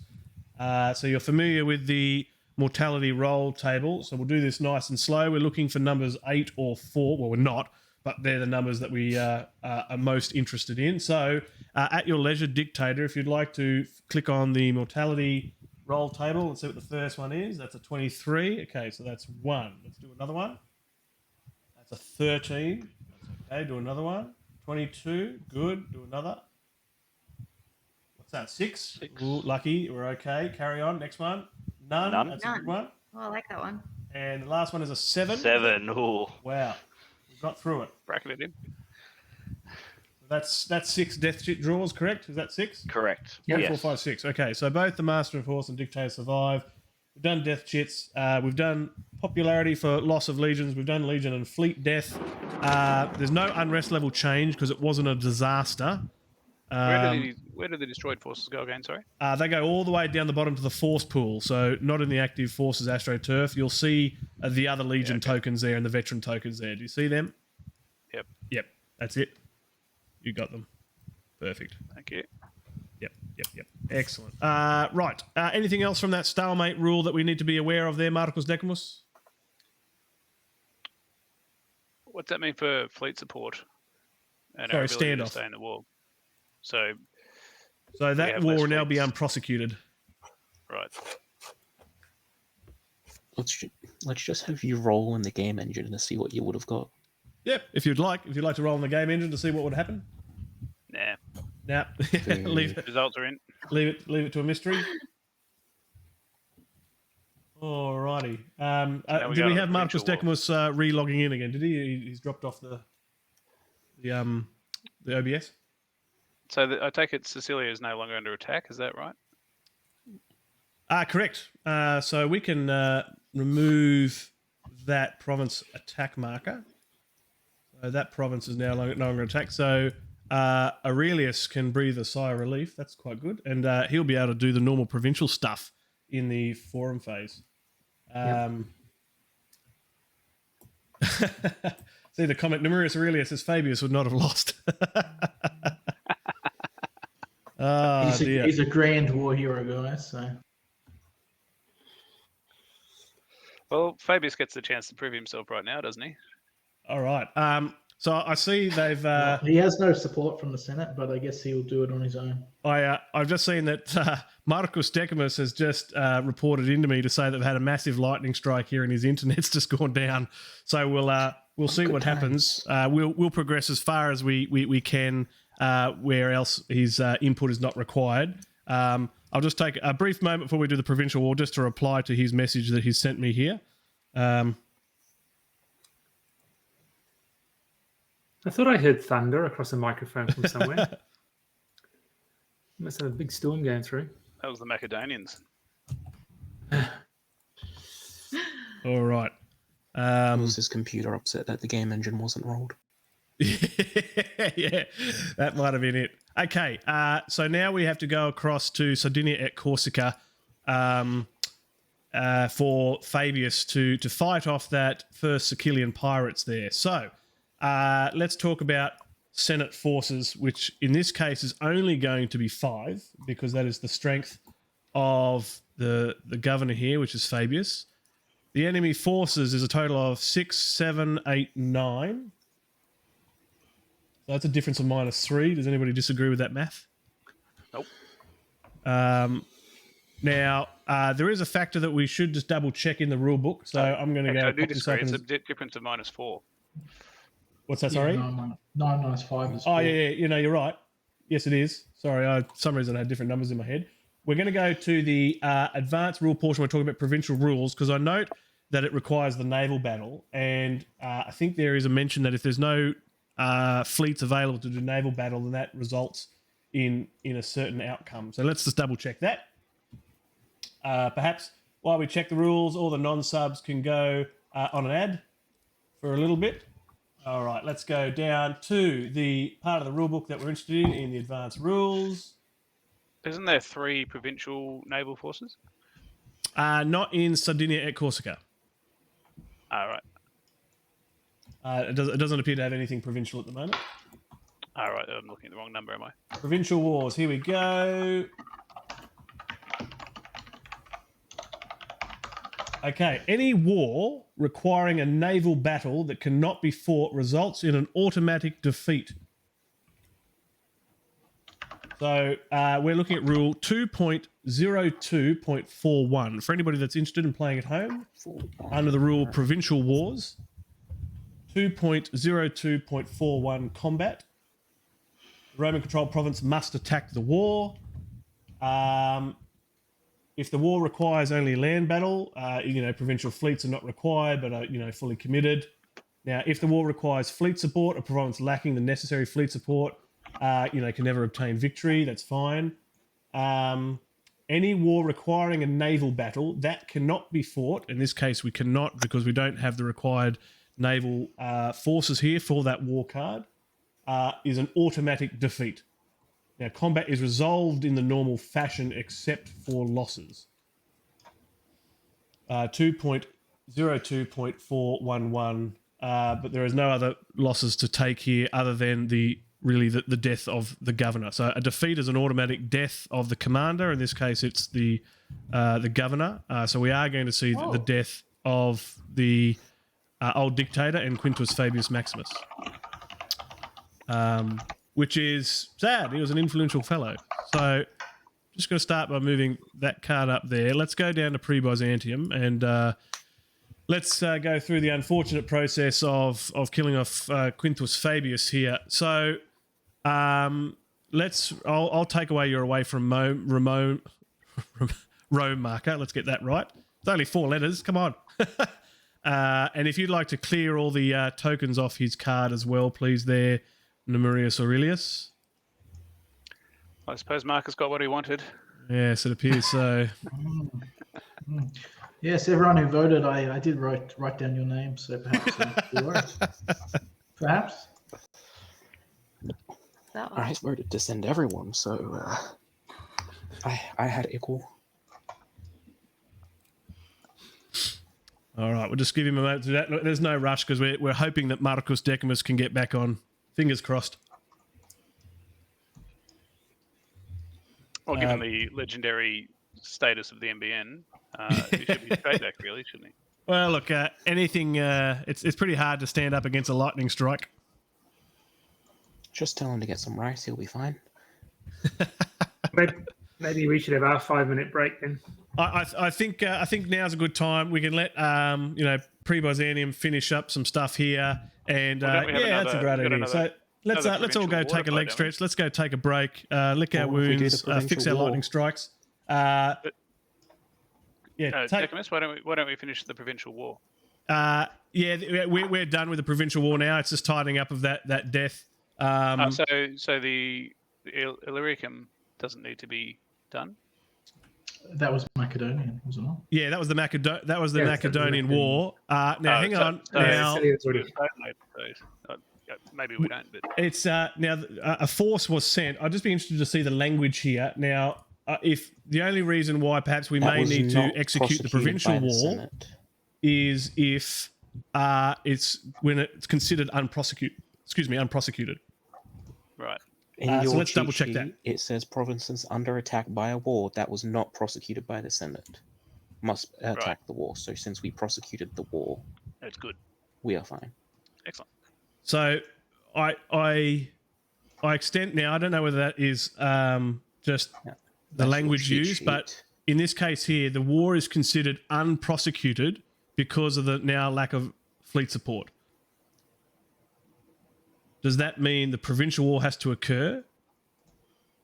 Now, I'm of the opinion that it doesn't because, you sent a physical force. A piece of combat did occur. So there's nothing else in what you're reading there. Unless Quintus a Octavius? force sent by the Senate this turn has achieved a stalemate, standoff, or victory against it. Good. Perfect. That's exactly what we wanted to hear. So we're not requiring to do a provincial war. Just double check. The first Roman controlled province for each war must attack the war, unless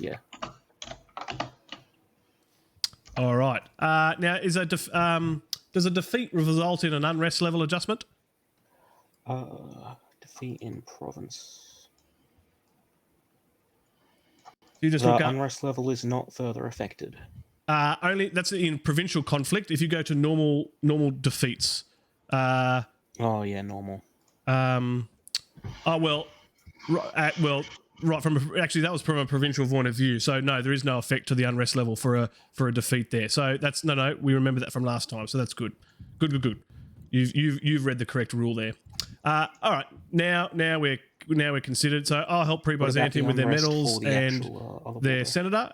Let's take a couple extra minutes. Maybe take 7 or 8 minutes if you need it, and then come back. We'll see if we can get Marcus Decimus back online, and but who knows? We might be able to do some stuff with him over the phone to help him finish it off. All right. So for those in chat, don't go away. We're going to take a recess, and we'll come back after the break and see what we can do to finish off this turn. So hang around. We'll see you again really shortly.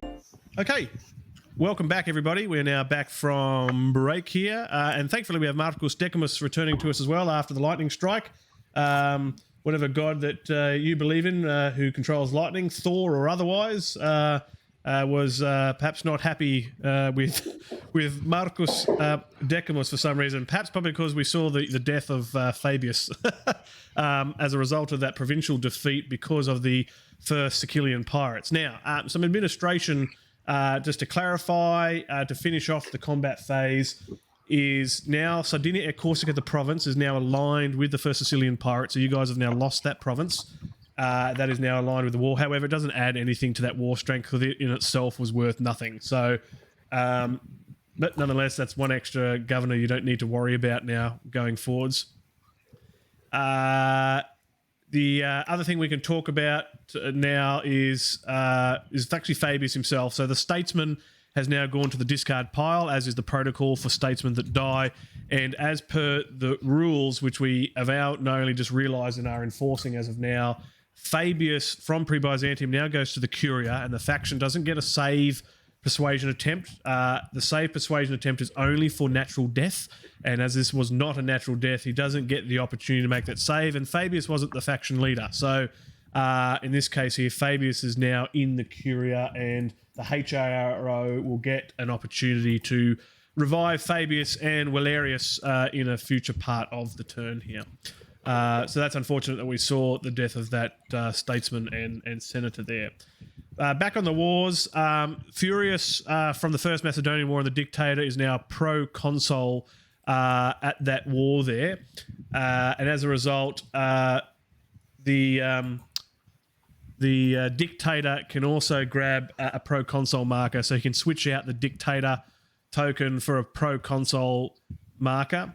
And the Master of Horse is now returned to Rome. I'll take away the away from Rome marker for the Master of Horse. Now, the Master of Horse will retain his token for the moment. That will stay on Julius's card, so there's no other changes now, just the removing of the away from home. So if you'd like to restore your votes, Marca Wedia, you can have your votes back for Julius and add that back onto your faction votes now. But right, so the Dictator is now a pro-consul. Where do I find the marker? I'll grab one for you if you like, just to save you some trouble. Thank you. Thank you. There we go. And I'll take the Dictator one away and pop that back in that pile over there. And I'll probably take the plaque while we're at it, just so I remember. But right, so the Master of Horse will retain his office for the time being, but is otherwise back in Rome.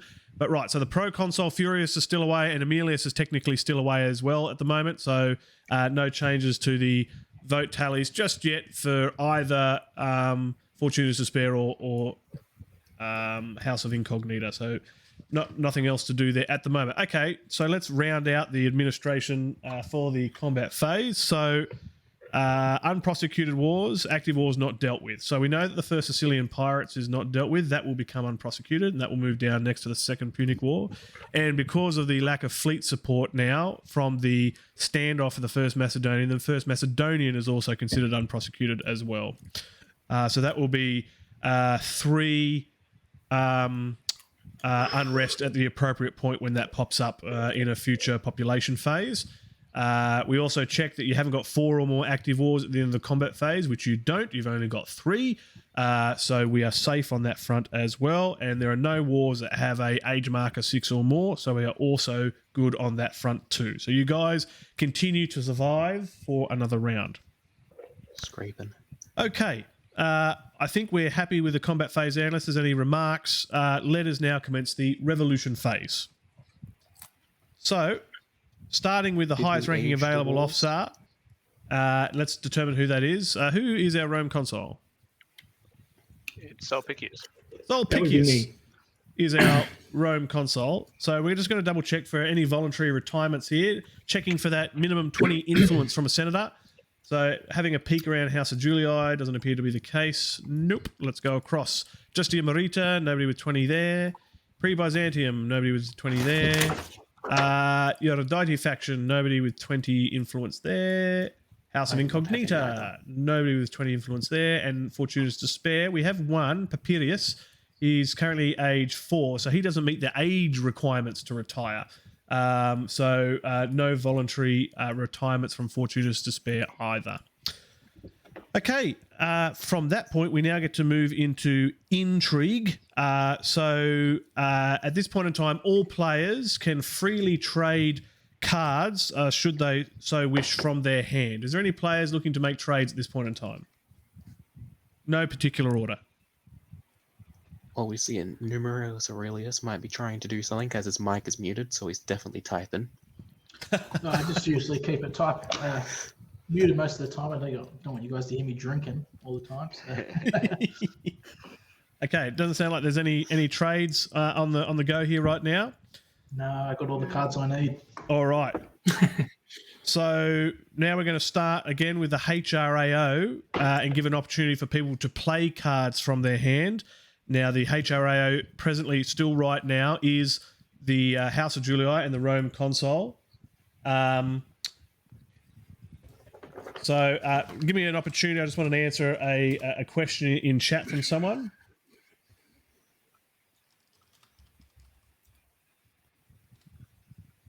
Okay. All right, we are ready. So let's zoom in on the House of Julii.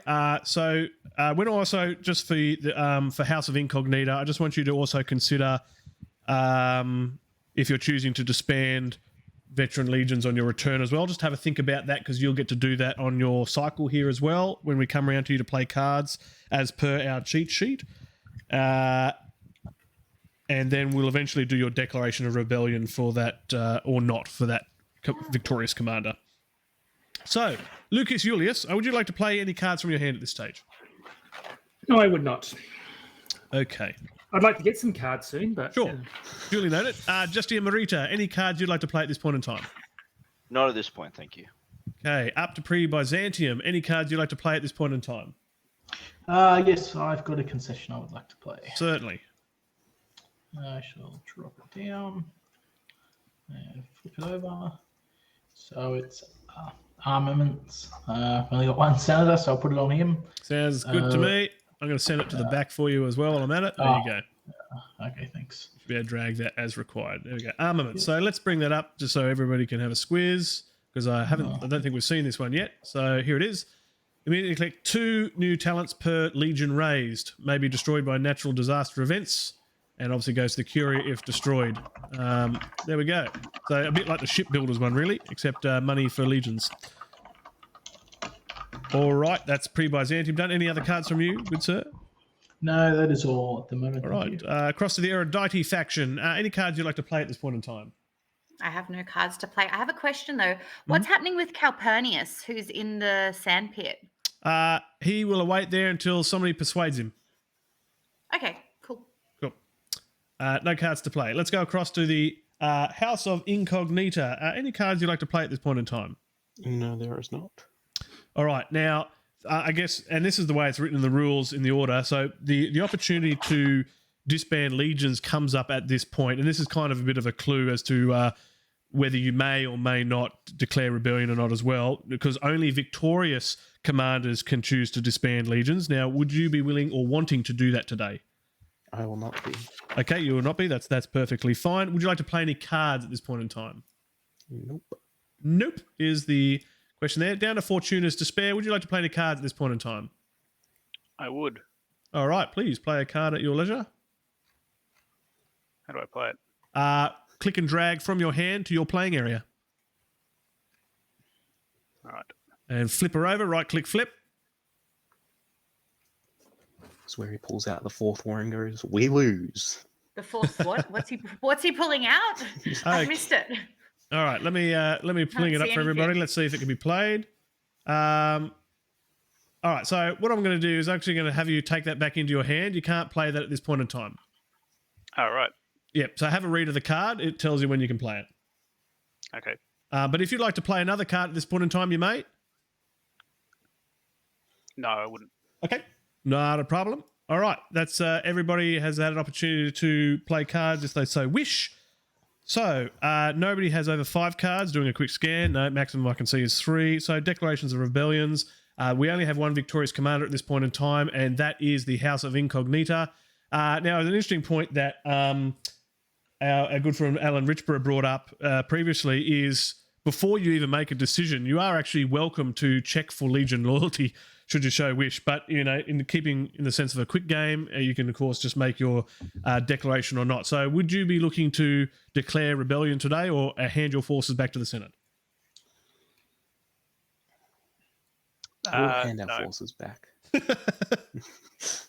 Very suspicious delay, but nonetheless, he is going to hand his forces back, which is great. So I would request now of Emilius, if you could kindly go collect the forces from your commander and place them back on the AstroTurf for us, or the Fields of Mars. That would be super duper welcome. And I will remove the other tokens that are up there. place them back in their holding pens.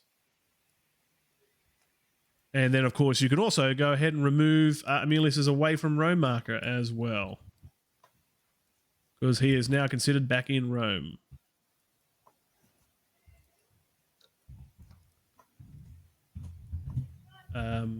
All right, so I'll let you remove his away from Rome marker. And don't forget to update your faction vote tally as well, because you'll get those faction votes back that were otherwise taken away. All right.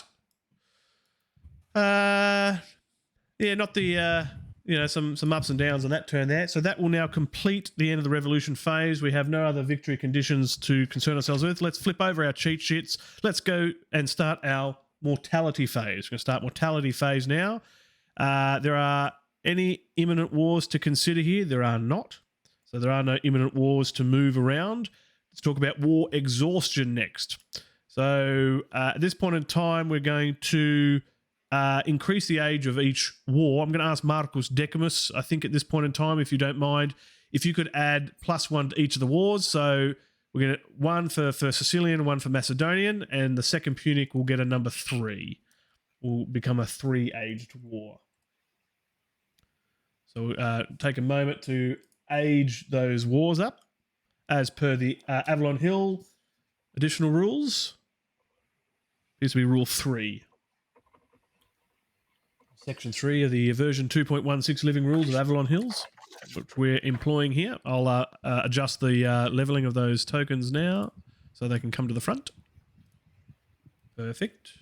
So that's those 2 wars done, and the second Punic War 1. Let's fix that. There we go. All our wars are now aged. We're now going to age our senators. Folks, you know the deal. Please go ahead and age all of your senators by 1. Just be careful you are aging your senators correctly. So if they have a 0, they're getting a 1. If they have a 4, they're getting a 5. If they're getting a 7. If they have a 7, they get an 8. You guys know the deal. Please take an opportunity now and age your senators. For the non-subs, we're going to take a commercial break and we'll be right back if you're a non-sub. For everyone else, you get to watch the action behind the scenes. Run some commercials in the background. Earn some revenue for Nova Roma. Yay. Yay. 2, 2, 4. Need a 3. 3. 5.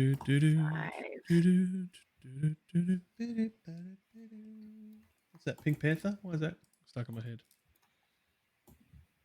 Yeah. Roman?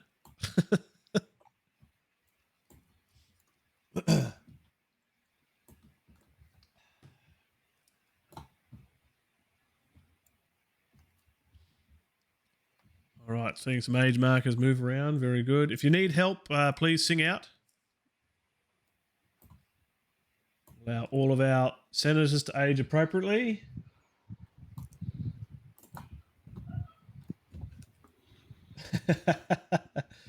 Yes, Unknown Star in chat says Pink Panther is secretly the dictator behind the scenes.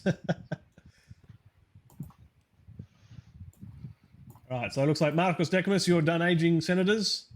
I imagine that Numerius Aurelius, you've aged your senators. Yeah, it wouldn't have taken you too long. Now, it's probably worthy of note that we, now that we do see that there is a faction with only one senator. Now, bear in mind, you can't get eliminated from this game unless your final senator dies as a result of a failed assassination attempt. So what that means is if by really sheer bad chance that Numerius Aurelius also loses Unius, he'll have 0 senators, but he's still entitled to do all the other functions that a player would otherwise be able to do. For example, the forum phase, roll dice, draw cards, play tribunes and vetoes, etc.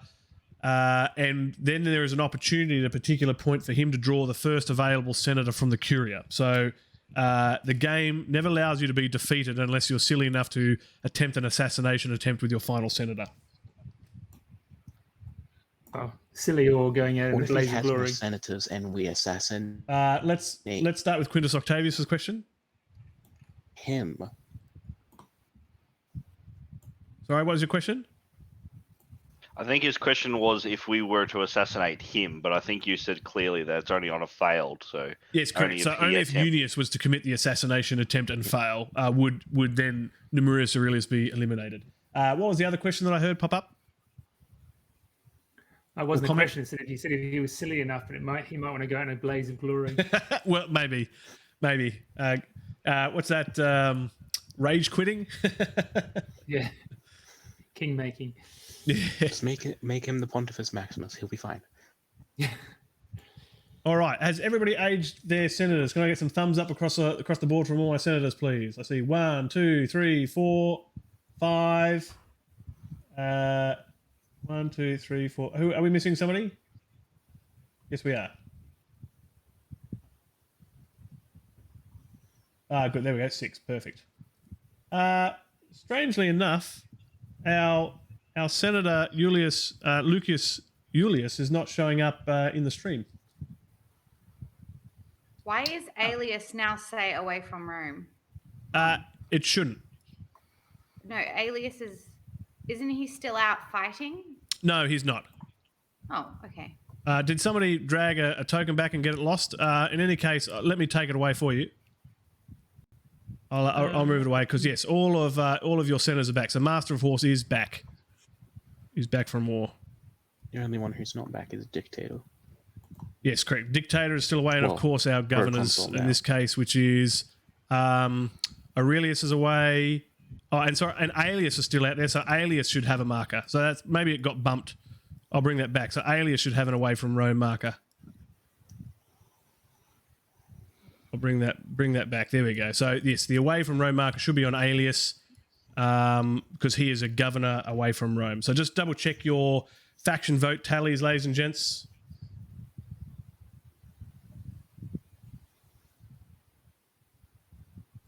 Okay.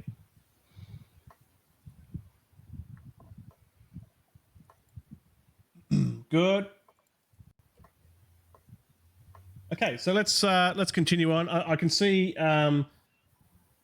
Lucas Julius is in OBS Ninja, and I'm pretty sure we can hear him. Just give us a 1, 2, 3. Hear you? Yep. Yep. Yeah, we can hear and see you on stream, but for some reason your video is not popped up in the stream. That's curious. I wonder why that is. In any case, we can hear and see you, and so can the chat. So we just can't see you. That's unusual. Yeah, I don't know what's happening there. It doesn't matter. That's cool. All right, let's move on. So now we're going to go. Let's start with the HRAO, and we're going to go through the rest of the aging process for the mortality phase. So zooming in on the House of Julii. Do we need to do any rolls for some people? We do. We can see Terentius is now age 7. Yes. Right. So in the normal case here, there's no bad omens to worry about. And it's not affected by evil omens anyway. We're just going to make sure you do not roll a 6 on a 1d6. So at your leisure, please there, Lucius Julius, please roll a 1d6, and we'll see if Terentius gets to live another day. Ooh. All right, he lives to see another day, which is excellent, with the roll of 5. Nobody else to age there. That's good. Cross to Justitia Merita. We see 4 and a 5. No other aging rolls to do there. That's very good. Up to pre-Byzantium, we have an aged 5 Unius there, so no changes to that faction. Cross to the Erudite faction, we have a 3, a 5, and a 3, so no aging rolls to do there. House of Incognita, we've got a 2, a 3, a 5, and a 6. No aging rolls to do there. Down to Fortuna's Despair, we've got a 5 and a 5 and a 3, so no aging rolls there. That was a pretty simple turn. Just the one aging roll and they lived. Oh, I'm pretty impressed. Okay, that is the conclusion of the mortality phase, unless there's any objections. Great. Let's go ahead and do a revenue phase, ladies and gentlemen. No rebels to worry about. Let's do your personal revenue. You guys know how this works. 3 talents for a faction leader. 1 talent for every other senator that you have. 1 talent for every knight that you have for your senators too. Don't forget about your concessions if you're eligible to draw from those concessions now, noting that they are compulsory to draw from, excluding ship concession, shipbuilder, and armaments. They are only on condition during the Senate phase, of course. And the Land Commission is not applicable right now because it's out in the forum. 1d6 extra talents on top of the normal one for the Pontifex Maximus, and he'll do his role, or probably already has done his role, and I think he has, and he's rolled quite well there, which is good.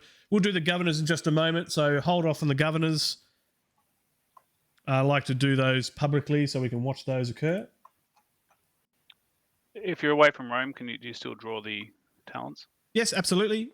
Senators away from Rome can still draw concessions, still get their base income. That is certainly not a problem. And as per our normal rules, I am more than happy for you to distribute talents between senators, between faction treasury, and between players, should you so desire. Not a problem at all.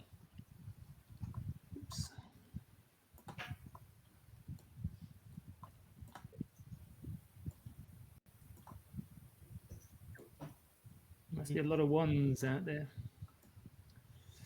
A lot of if you can't get ones on one side, look up the top, because there's a four-way reflected mirror. So if there's no ones down the bottom, look ones up the top, then look at the other side of the player board.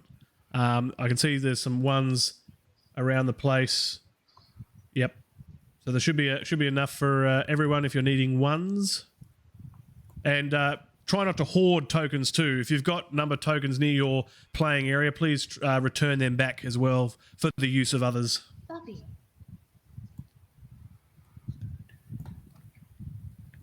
Okay, so I get $9 is my calculation. All right, and I can double check for you if you like. I'm going to zoom in and have a squiz. So you reckon your total faction worth is 9?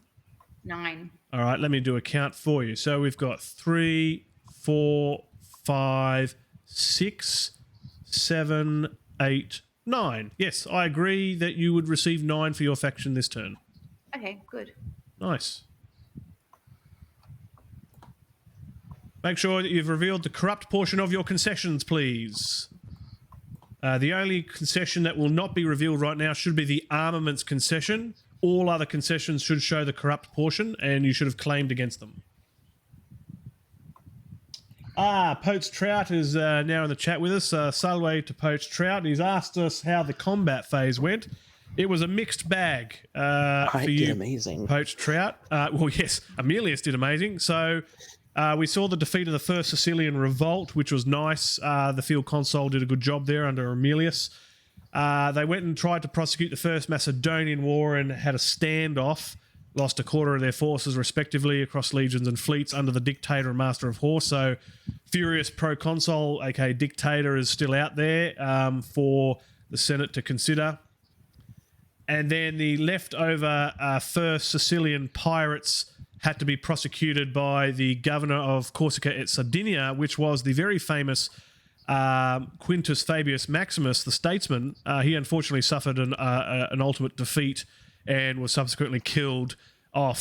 So that was a huge loss for perhaps both the Senate, but in particular pre-Byzantium, who will be really, really annoyed, I think, by that defeat and I guess that governorship that was bestowed upon him. So he will no doubt be looking to rectify that in the turns to come.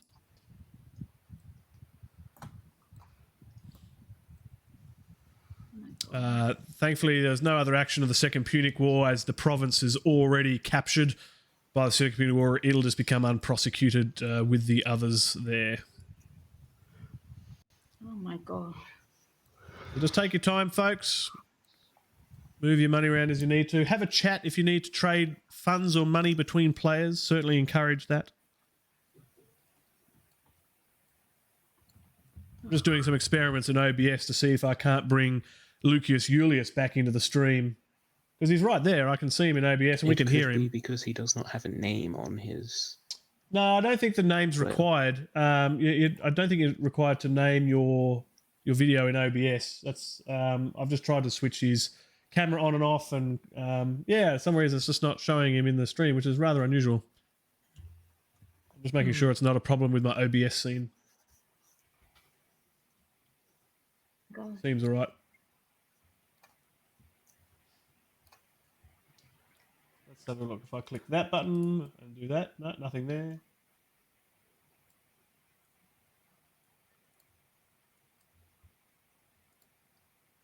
Yeah, I wonder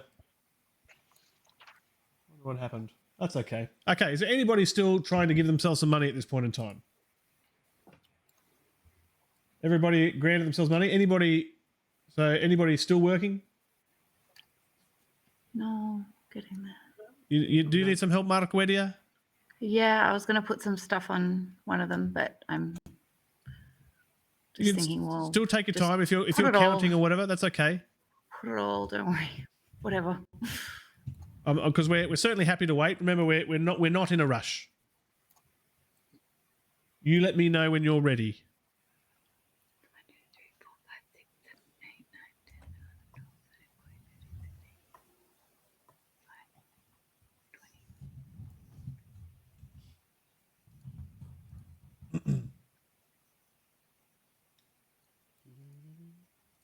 I think I'm done. I'm done. All right. Things done. Okie dokie. All right. Everybody else is happy and provide their funding. So from here, let's go up to governors. We have one that can do the work at the moment. Unfortunately, Aurelius is still in the province that's under attack here. So that province is ineligible to take any provincial spoils. But let's zoom in on Aelius, which is from the Erudite faction. Provincial spoils for Sicilia is a 1d6, noting that if you decide to take provincial spoils, it'll result in a governor corruption. So over to you, Marquedia. Would you like Aelius to take provincial spoils? Oh, so does that mean that I get possibly that many extra talents of whatever I roll? Yes, it does. But I get a corruption marker. You would get a corruption marker that will hang around with Aelius until the completion of a censor presiding on Aelius's first return back to Rome. Okay, let's roll. All right. Great to hear. So rolling with the 1d6. Cool. That's an extra 2 talents in provincial spoils. So please go grab yourself another 2 talents. Okay.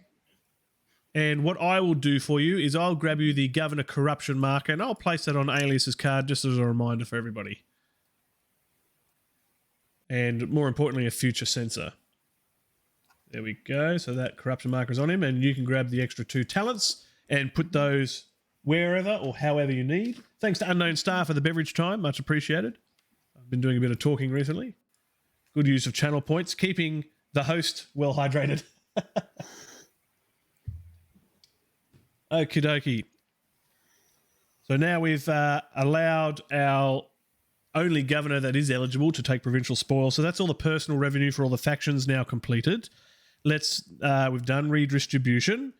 No other talents being traded between factions.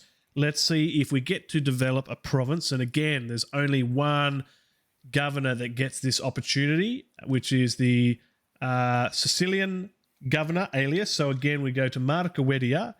Now, unfortunately, because you are corrupt, you don't get the additional +1 bonus. So you're looking to roll a 6 on a 1d6 to develop this province. And if you do, you'll get 3 influence for your effort. So when you're ready, unfortunately, it's only a 4. So we will not see the province develop, which is unlucky. I'd like to see a province develop in the next couple of turns. That would be cool. All right, ladies and gents, let's now do some state revenue. Everybody pull out your calculators, your papers and pens for those that are going to help calculate. The more people that help, the better. We'll start with all the additions, do some subtractions, work out some governor stuff, and then we'll get a total, and then we'll add that to whatever the current treasury value is, which is 70. So, okay, clean slate, here we go. Starting with the usual positive 100 talents for the state treasury. Okay, so that's the top of our list. Next is we need to calculate the total provincial state incomes, because we should be doing this now, because I normally do this later. Let's go to our provinces now. So as you can see on our cheat sheet, various talents for loyal provincial state incomes. We're going to zoom back in on Sicilia. We can see the state income here is a 2d6 minus 2 for the state income. So back to Marquedia controlling Aelius. If you could kindly roll 2d6 this time, please, and we'll get the results. You will roll a 5 minus 2, which is 3. So everybody adding into the calculations +3 talents, thanks to that province. and the good governorship of Aelius. We don't get to do that for Licrium because the province is still under attack. So no bonuses there for us. Let's now ask about contributions from individual senators. We're going to ask and start with the highest ranking available officer, which is currently the Rome consul, as the dictator is still proconsul away from Rome. So that will be Sulpicius of the House of Julii. So over to Lucius Iulius. And I note that we can still hear you. Please, would you like to let us know if anybody would like to donate to the state treasury at this point in time? Not today, thank you. Not today, thank you. Okay, let's move across clockwise as we normally do. Justitia Merita, anybody making a donation to the state treasury today? Not today, thank you. Not today, thank you. Okay, up to pre-Byzantium. Numerius Aurelius, anybody from your faction making a donation to the state treasury today? No, thank you. No, thank you. Across to the Erudite faction. Anybody from your faction making a donation to the state treasury today? Not today. Not today. Okie dokie. Across to the House of Incognita, Quintus Octavius. Anybody from your faction making a donation to the state treasury today? No, there will not be. That was a no? Nope. Very good. And down to Fortuna's Despair, Tiberius Cornelius. Anybody from your faction making a donation to the state treasury today? No. Thank you. No. Okay. No donations to state treasury. Everybody thinks it's healthy enough. All right. So that's all the additions. Let's now do subtractions from that amount and let's see what's happening. So everybody take a gander over at the Fields of Mars, the active forces AstroTurf box. I see we have 1, 2, 3, 4, 5, 6, 7, 8, 9, 10, 11 legions. No fleets currently there, although we do have to take into account the ones that are still out there and count for those. So counting all the deployed and at home faction, deployed and home legions and fleets, what is our total debt of all loyal forces?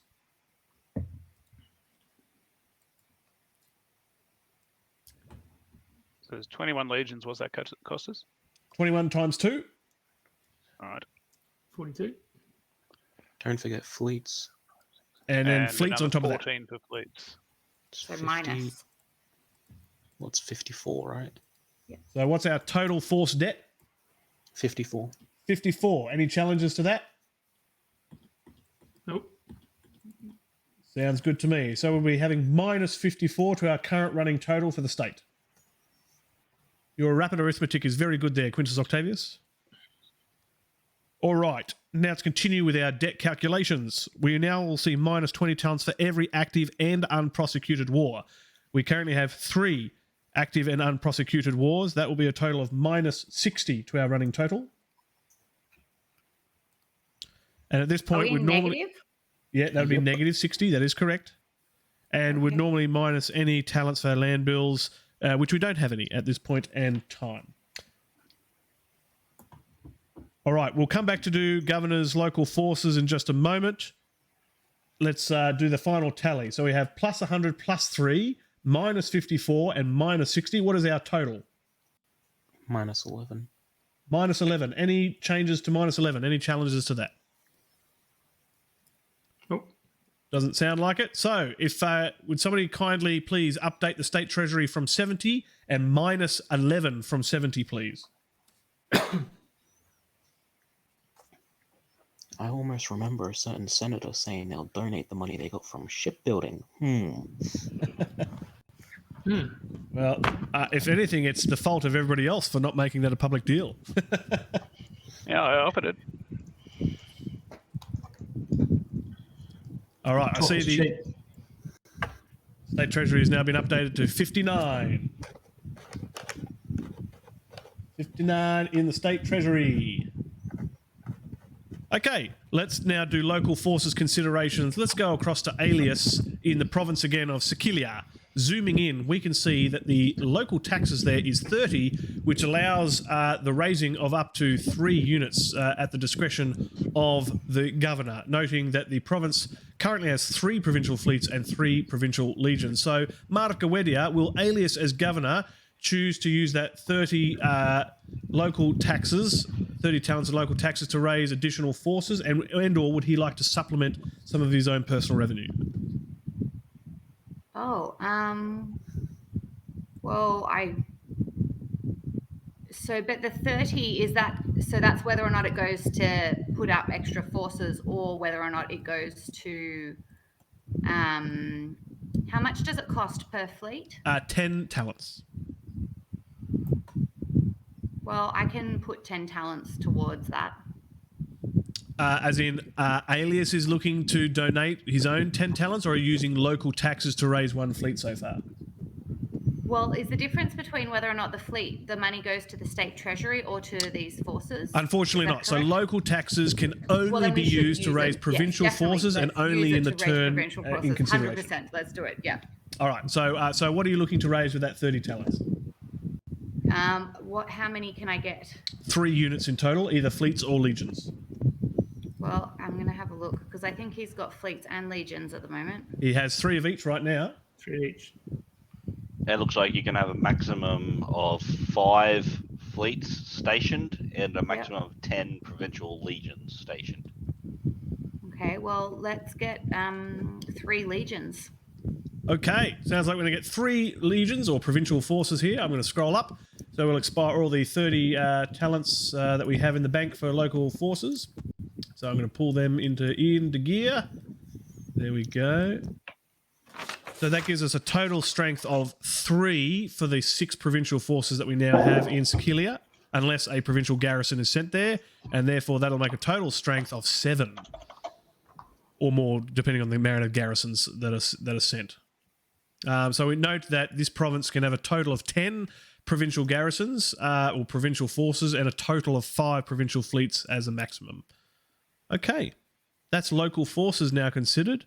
We now need to reduce the term dials of governors here. So I'll help out Aurelius and Marcoedia there, but Aurelius, if you'd like to reduce your term dial, so grab a number 2 and drop that over that center 3 figure on the province card out on the map, and I'll do the same for Aurelius now.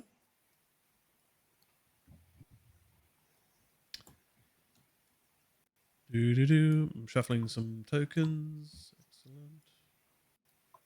I'm going to do Aurelius as well up in. Okay, so that's Aurelius done. So did you ask for me to do Aurelius as well? Was that the request?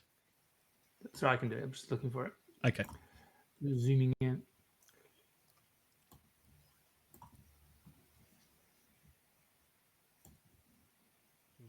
Take your time to do that.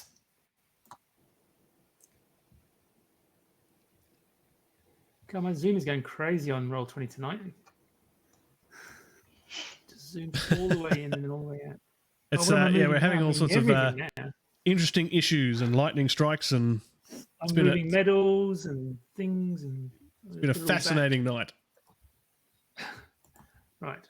Yeah, maybe you should do it. I'm literally moving everything. Do you need a hand? Yeah, if you just move the 2 up there. Certainly. Where is that 2 currently? I put it back because I was taking every single number. Oh, I see. Yep. We accidentally some clicking and dragging. Yeah.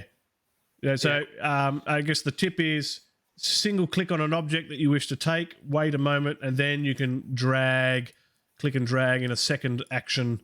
But right, because often I've found, and it happens to me, is you'll end up either moving a whole bunch of stuff at once, or worst case scenario, like I've done, is you resize an object to nothing and it disappears, which we still reckon is what's happened when I manipulated a card that's out there somewhere in the wilderness.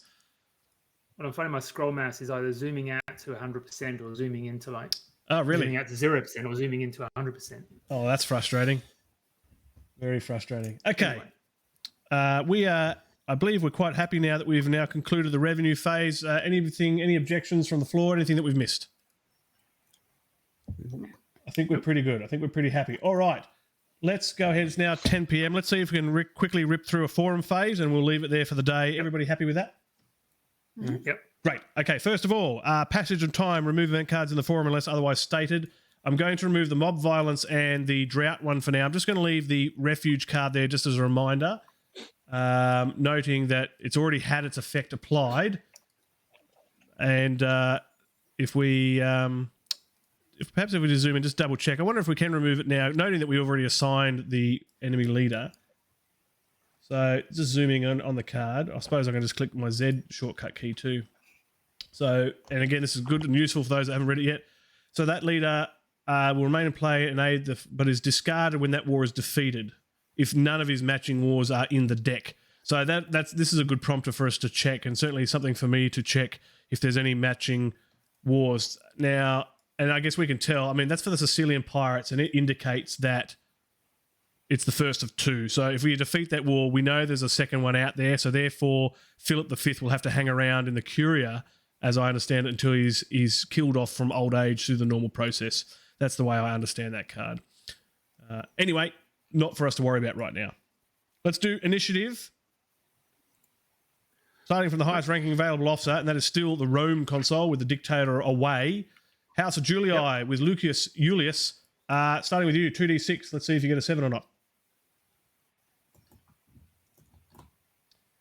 He rolls his 2d6. He will get a 5 today. He gets to draw a card. Hopefully it's a good one that he gets to keep. So you know the deal. I'm going to reveal the deck to you. Try not to click the deck. Just hover. Bear with me in just a moment. It's going to come out. There it is. The deck is revealed. Please draw a card through the normal process. We have faith in you. You can get a card. He gets to get a card. Just give me one card. He's got it. There we go. All right. Is it black text or red text, good sir? It is red text. He got a Ooh, card. you get to keep it. I got a card. All right. Well done to you. So you'll hang on to that. Keep that secret for the moment. Now, would you like to make a persuasion attempt today? I will. Oh, very cool. Can I just say that before you do, and without in any way impinging on your right to do that, it might be nice for us to let that go around until Numerius gets the first shot at the underlying senator. Well, you Given can that, always pay to try and get an attack. Jeez, that's kind, isn't it? Well, it is. I mean, you've only got one guy, and it would help maintain the balance of power. That's really what I'm thinking of, is the balance of power in the Senate. Jeez, guys. Well, I'm not going to complain with this suggestion. But then I'm also. But didn't somebody just try and play a seduction card? Tiberius. Yeah, so that's a different issue. I'm just thinking of poor Numerius' faction over there and making sure that nobody gets too big for their boots in the forum. Well, he can always pay. I'd have to wait to hear from Justitia Merita on his decision before I made that choice. You're muted. I'm definitely going to be trying to persuade any free senators. Okay, that's fair enough. I guess we can see. Obviously, we saw his actions last term, and we see this behaviour now. So perhaps everyone would like to take note of that action. Well, then, if that's the case, I would be happy to let it go. But if it's not going to get all the way around to you pre-Byzantium, I will have a crack myself. Very good. So let's flip over the page to our persuasion attempts equation there, which will help us along. Sounds like the target today is going to be Calpurnius sitting out there in the sandpit. Who is your persuading senator from your faction today, good sir? That will be Sulpicius. Sulpicius, and he is in fact in Rome, so he is eligible to do so. Let's talk about some of his stats. First of all, what's the oratory of Sulpicius? He is... Sorry, I'm just trying to zoom back in again slowly. Mm-hmm. Don't forget, you can click a card and press Z to quickly bring it up in a zoom too. I find that to be quite helpful. Yeah, I think he's a 2. 2? I think you're right. Yes, it appears to be a 2 from my view as well. What's his influence? Is 18. 18, currently for a total of 20. That's quite nice. That's a good number. Let's talk about the target senator. So his loyalty rating is a 9. He has no personal talents on his card right now, and he does not get the alignment rating because he's not currently aligned. Now, I ask you the question at this point in time. The current base number that you're looking at is 20 minus 9, which should be 11. Is my math correct there, Quintus Octavius? What'd you say? Yep. 20 minus 9 is 11? Yeah. Good. Are you going to be making any bribes for this persuasion attempt today, good sir? So I can't throw over 11 anyway, can I? You can't what, sorry? So how does it work? When you're thrown... It's 2d6, right? It will be a 2d6. So right now, it's pretty clean. You can't actually get much better because remember, you have to roll less than a 10 because a 10 or higher will be a fail. And right now, the base number is an 11, so that's pretty good. Right. The only thing perhaps you may be considering if perhaps some people may counter bribe. That's the only option. But you get the choice to reconsider that after we've done the rounds around the table. Yeah. Okay. So. Yes, I'm not putting any additional tenants in at this stage. Sure. All right. So no bribes right now, but let's just go around the table to see if there's any counter bribes. So Justitia Merita, any faction treasury counter bribes coming from you today? None at this stage. None at this stage. Pre-Byzantium, any faction counter bribes coming from you? No, of course not. Erudite, any faction counter bribes coming from you? No. House of Incognita, any faction bribes coming from you? Counter bribes? There will not be. There will not be. Fortune is Despair? No. Nope. Okay. So the base number, as it currently stands, remains at 11. So as we recall here, so the persuasion fails if 2d6 is greater than 9. So what you need to do is roll on a 2d6 9 or less. So if you'd like to go ahead and roll your 2d6, good sir, you roll an 11. So unfortunately, because that's greater than the 10, if you look in that under the queer equations, Yep. yes, 2d6 is unfortunately been greater than the 9, so that persuasion has currently failed. Okay, let's finish off your initiative. So going back onto that forum phase, who's going to be rolling for a knight today? Fulvius. He's at Fulvius, 5. is he going to put any money into the cause? Actually, no, he's not. Okay, you're looking for a 6 on a 1d6.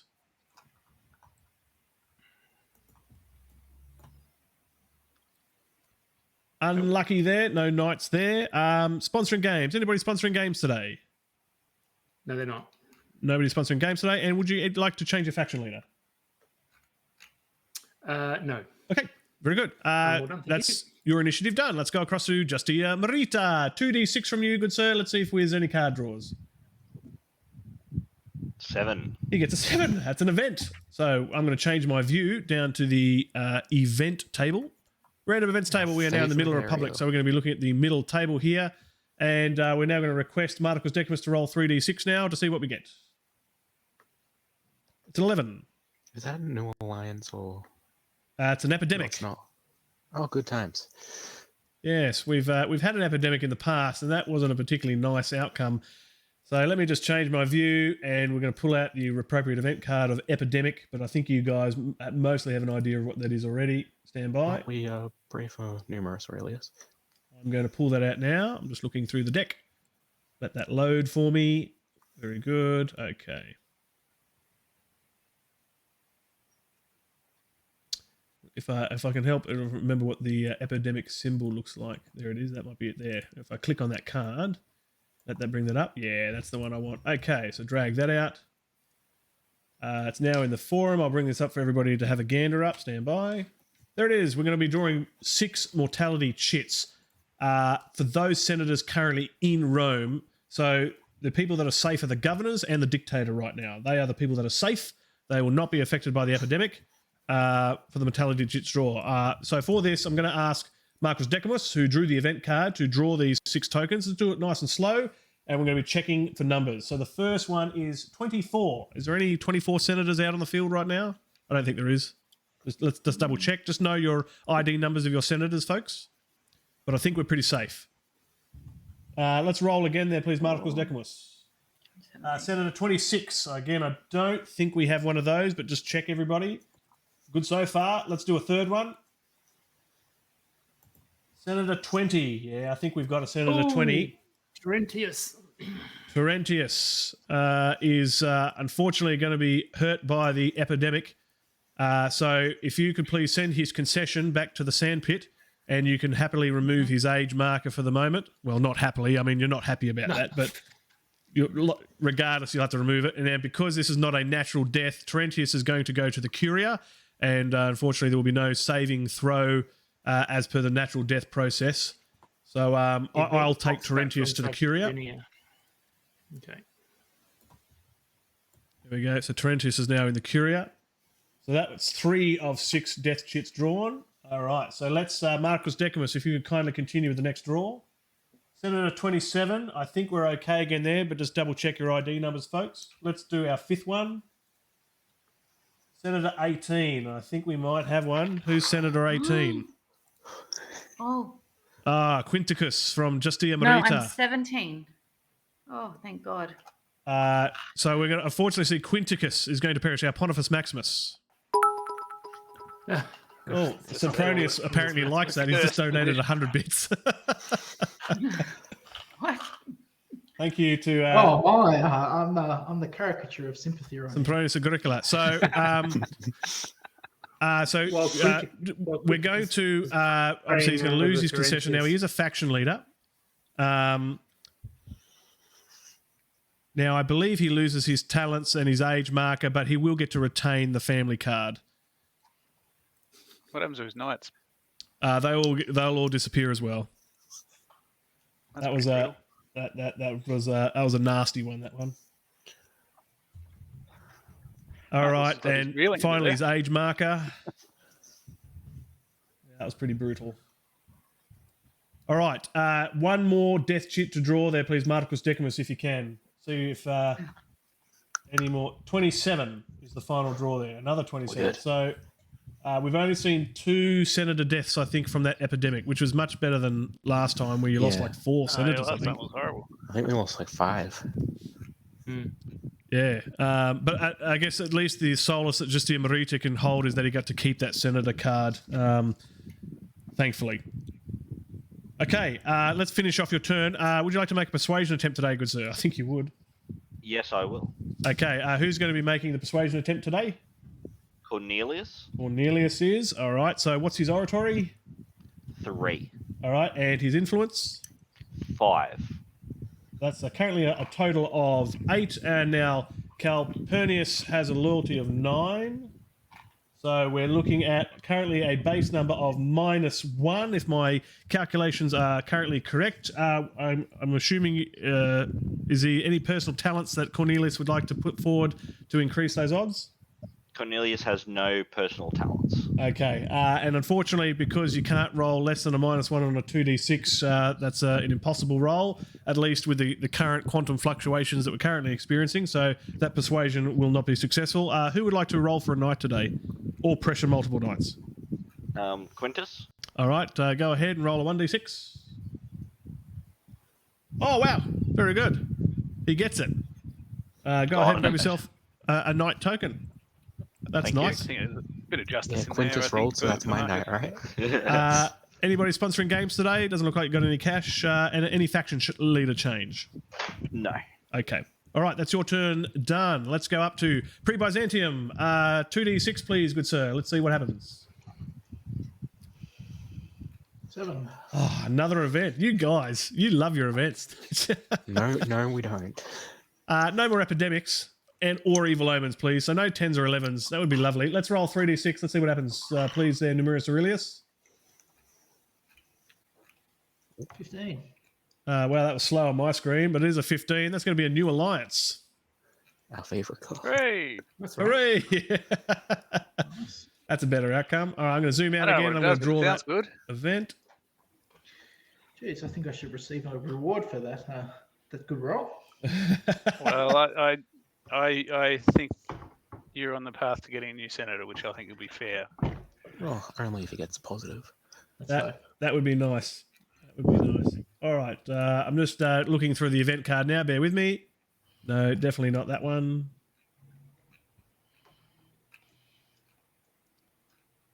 I've got to try and pick what the... no, that's Allied Enthusiasm. We don't want that one.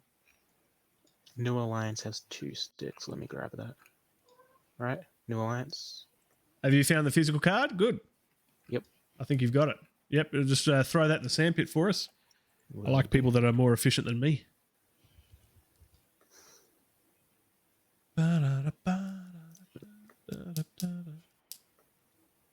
It's one of our, favourite ones that we always get. Yeah. Have you got it? Yep. There it is. It's in the Perfect. sandpit. New Alliance. Let's bring that up for everybody and have a read. There we go. zooming in for everyone's card. So this says a neutral state sides with Rome, shifting the balance of power. The enemy sues for peace and must be applied to a war or revolt of the HRAO's choice at the end of the Senate phase. The state collects half of any spoils of war rounded down. Look, you guys know this card really well. Noting, of course, it would lose any naval victory marker, which doesn't apply to us at this present time. So, good card to draw. Well done. Let's go back to pre-Byzantium and finish his turn. Any persuasion attempt today, good sir? Yes, please. Yeah, I thought that might be the case. And you've only got the one senator. He has an oratory of 2, an influence of 8, currently a base number of 10. We're going to minus 9 from Calpurnius's loyalty, giving you a number of 1. Any bribes at this point in time, sir? Yes, I've got 9 talents there, please. 9 talents to bring that up to a base number of 10, which is quite nice. So let's go and do. See, it says, can you place that money on Calpurnius, please? Yes, indeed. 1 second. Coach Trout pointed out the office of Pontifex Maximus appears to be cursed. I think so. Concur. The money's in front, behind Copernicus, so I'll just put it below him for now. Oh, yeah, duly noted. What I can do is I can also adjust his card while we're here, just for future reference. Good. Okay, back to Marcavetti Erudite. Anybody looking to counter-bribe from your faction treasury today? No. Okay, House can of... you do a counter bribe so we can kind of stop him from getting things? That is correct. Now, it must come from a faction treasury, and that, yeah, right, you can help to inhibit a persuasion attempt. You can't aid, you can only inhibit, and that comes from a faction treasury. I don't have any money in my faction treasury. Okay. Not a problem. House of Incognita, same question? No, I will not be. Okay, no there. Fortunatus to Spare, same question? No, certainly not. There you go. House of Julii, same question? No, more than happy. No, all happy. Justitia Merita, same question? No.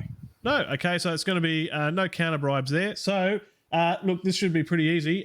Hopefully roll 9 or less. Go ahead and roll your 2d6 there, please. Numerus Aurelius.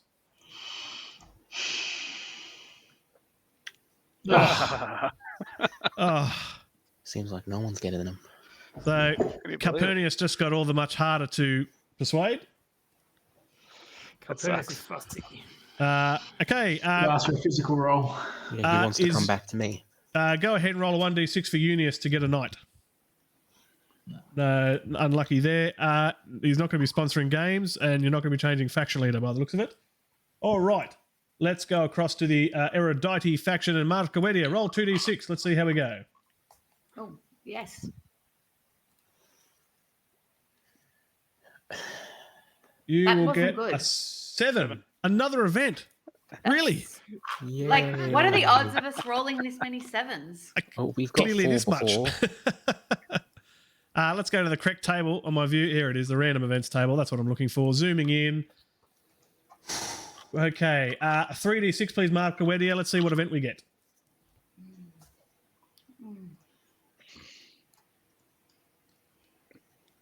$17 will be a trial of Verus. Nice.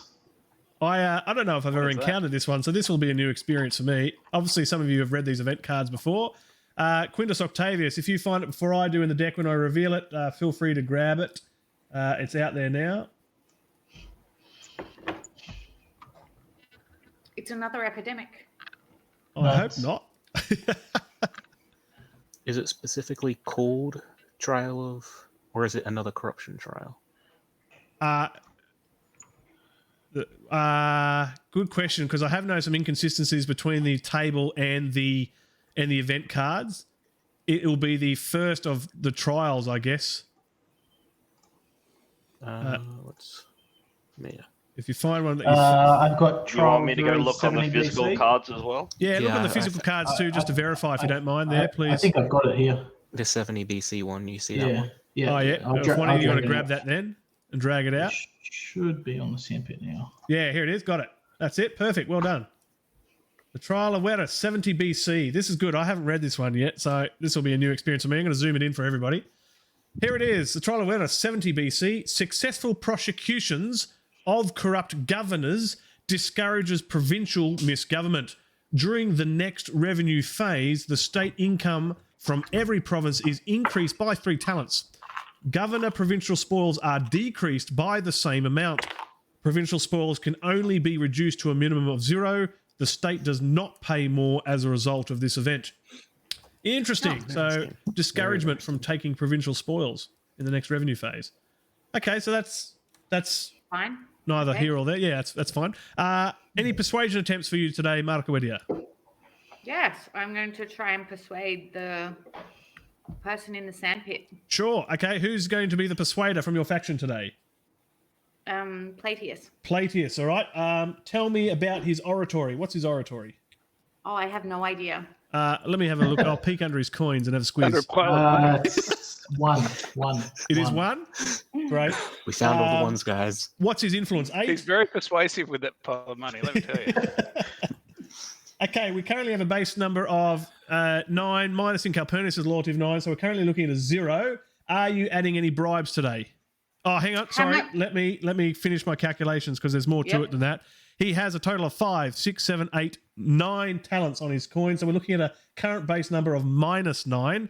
So to give yourself any chance, you're going to have to put forward at least 11 talents. Even then you get a low chance, right?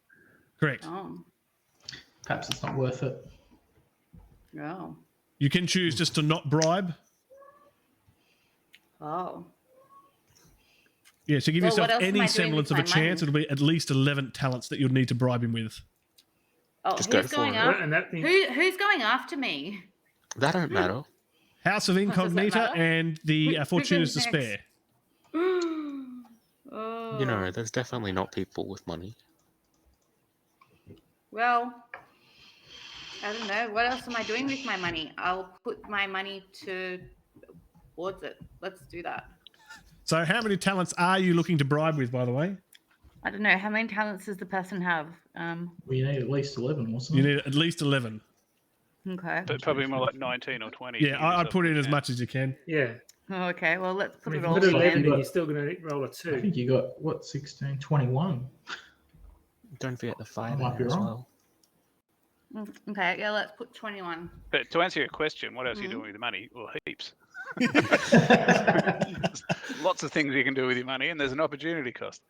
Did I hear 21? I think there's more, but remember, like the money you get back, because the money you bribe with goes on to Senate, then it just comes straight back to you.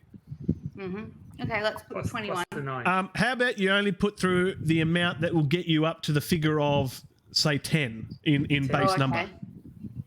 Okay, so how many is that? 19. Would it not be, 19. folks? Let's put 19. Yes. You've got 23 total, so Okay. So I would bribe 19 to get you up to that 10 base number. Okay, let's do that. So practically after this, it's going to be practically impossible unless you got a lot of money. Now, Yes, if you roll a exactly. 10, I'm going to be very cross. You'll be probably sadder than I will. If you could kindly place, or have somebody assist you to place those 19 talents onto Calpurnius, please. I can do that for you, Marker. Thank you.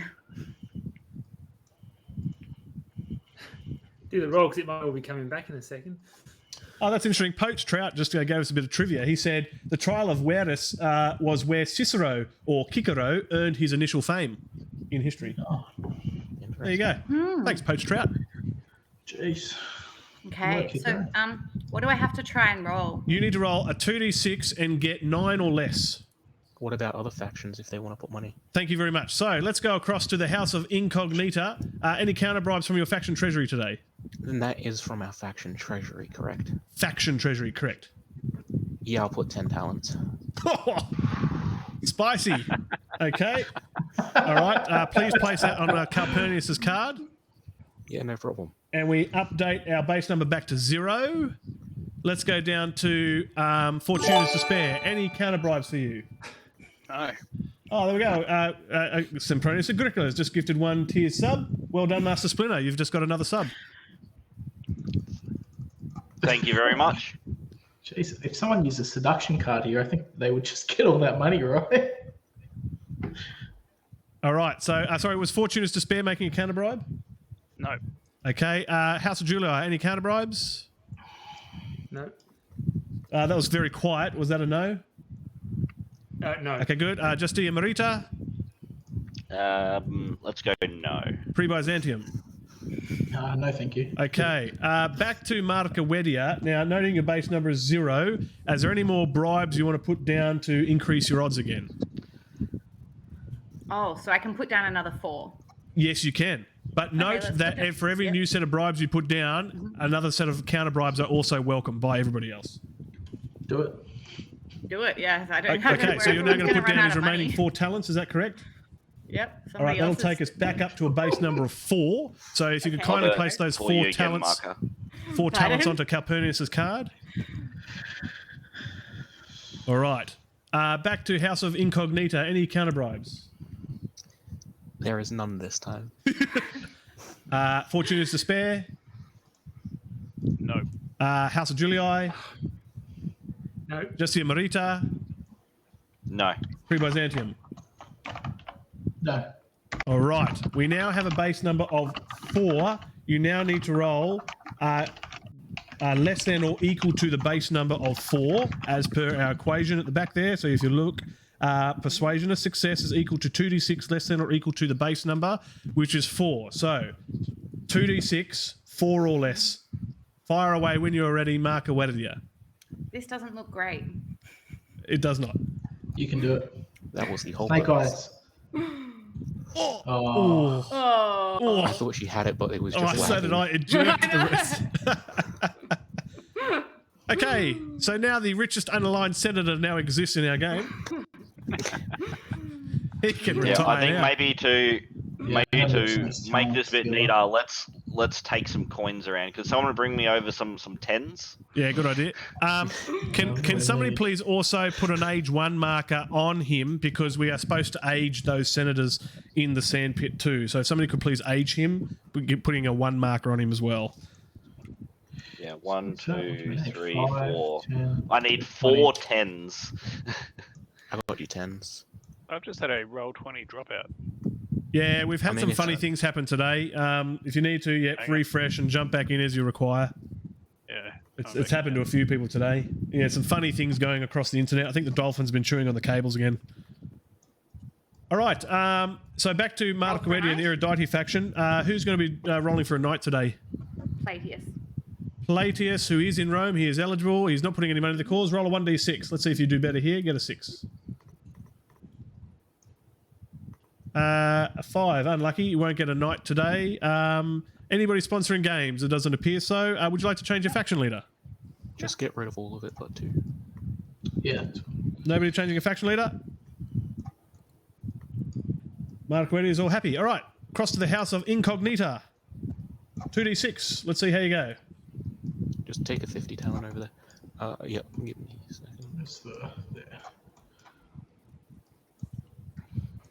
A card. 5. He gets to draw a card. Okay, you know the deal. Don't click on the deck. Hover. You know the deal. Ready? Hang on. Let me get the event. Okay, deck is revealed.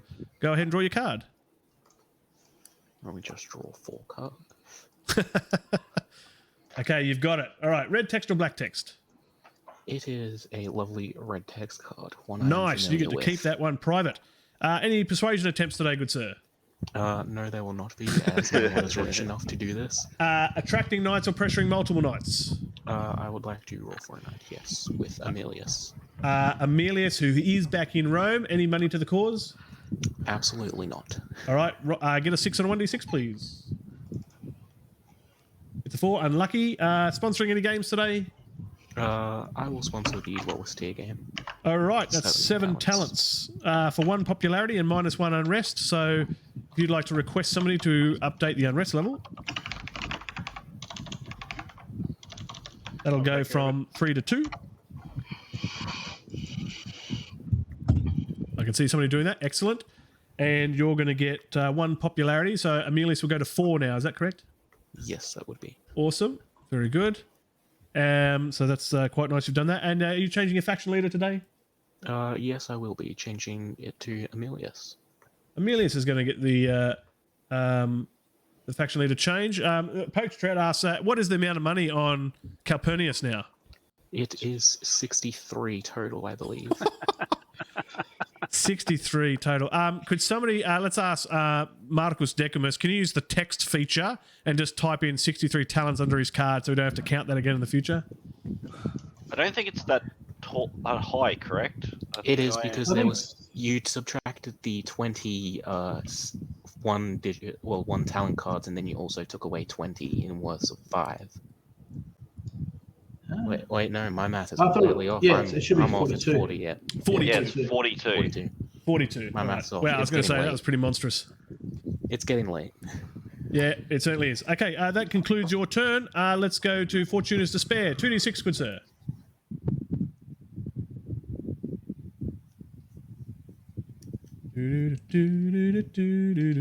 Five. You get to draw a card. All right, normal deal. I'm going to show the deck. Hover, number 1 on the box. Okay, deck is revealed. Please draw.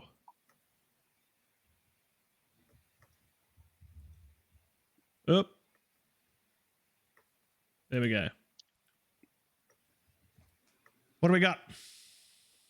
It is It's a black one. it's a black Oh, one. God. It's not happy times. And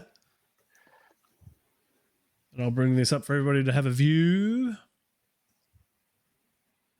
All right, there it is. Zooming in, we have got the Third Macedonian War. Strength of 8. Punic for a second. Disaster number of 8, and the standoff there 14 attacks the Illyrium and Macedonia provinces when you've got them. Now we've already got a Macedonian out there. Is that correct? There we do. Yep. So this is going to go to the Imminent Wars box, ready for activation in the next turn. Let's finish off your persuasion and initiative. So any persuasion attempts from you today, good sir? I would love to have Copernicus join my faction, but that's proven to be fool's errand. So none. All right. So and not trying to persuade from another faction. No. Okay, that's fine. Any knights or pressuring knights today? I will arrange for a night. Yeah, thanks. Who's having a go? It's going to be Papyrus, and I'll put 5. All right, that's an auto. Please donate the 5 to the bank and grab yourself a number 2 knight token and change that for Papirius there. I'll let you just take a moment to do that before we move on. I'll have a sip of my tea.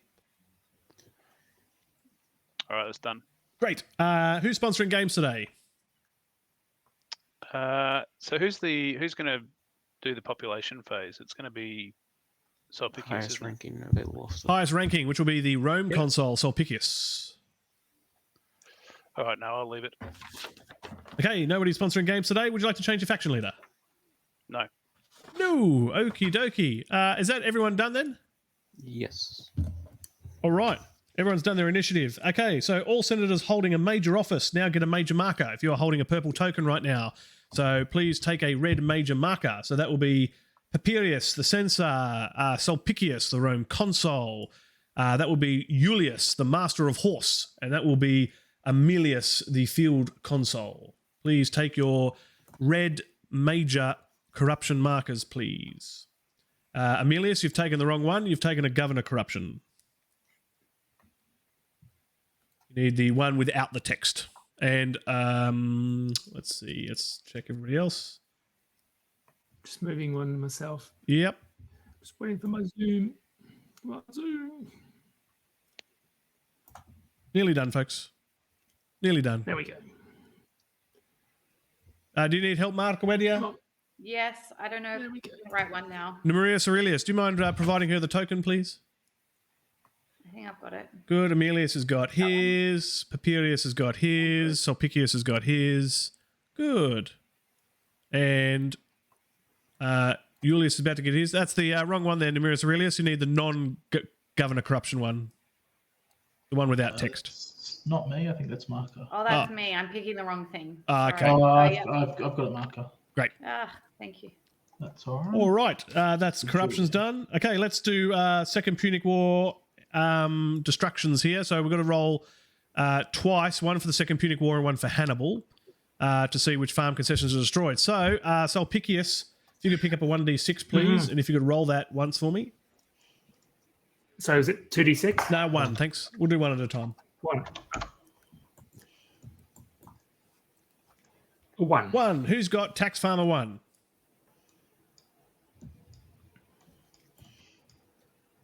I actually don't think we have that. We don't have a tax farmer one? Is that still in the destruction pit, is it? Yeah, must be. Yeah, it must be. I'm having a look now. Yes, it is. Okay, all right, let's now roll for Hannibal. Can I have another 1d6, please, to see if there's other farms destroyed?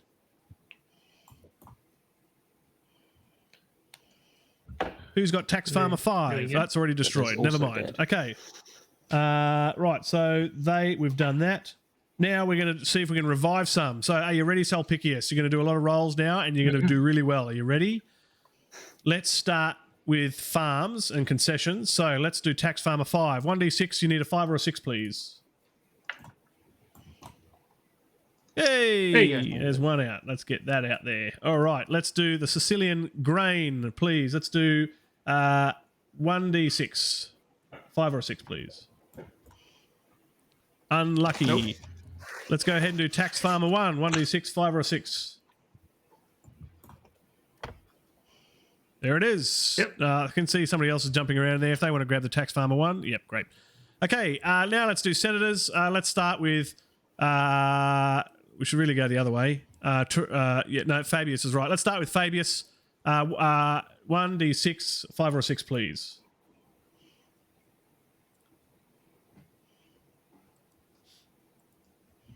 Oh, sorry, it's stuck. Yeah, There we you're go. right. It's going now. 2. Okay, nothing for Fabius.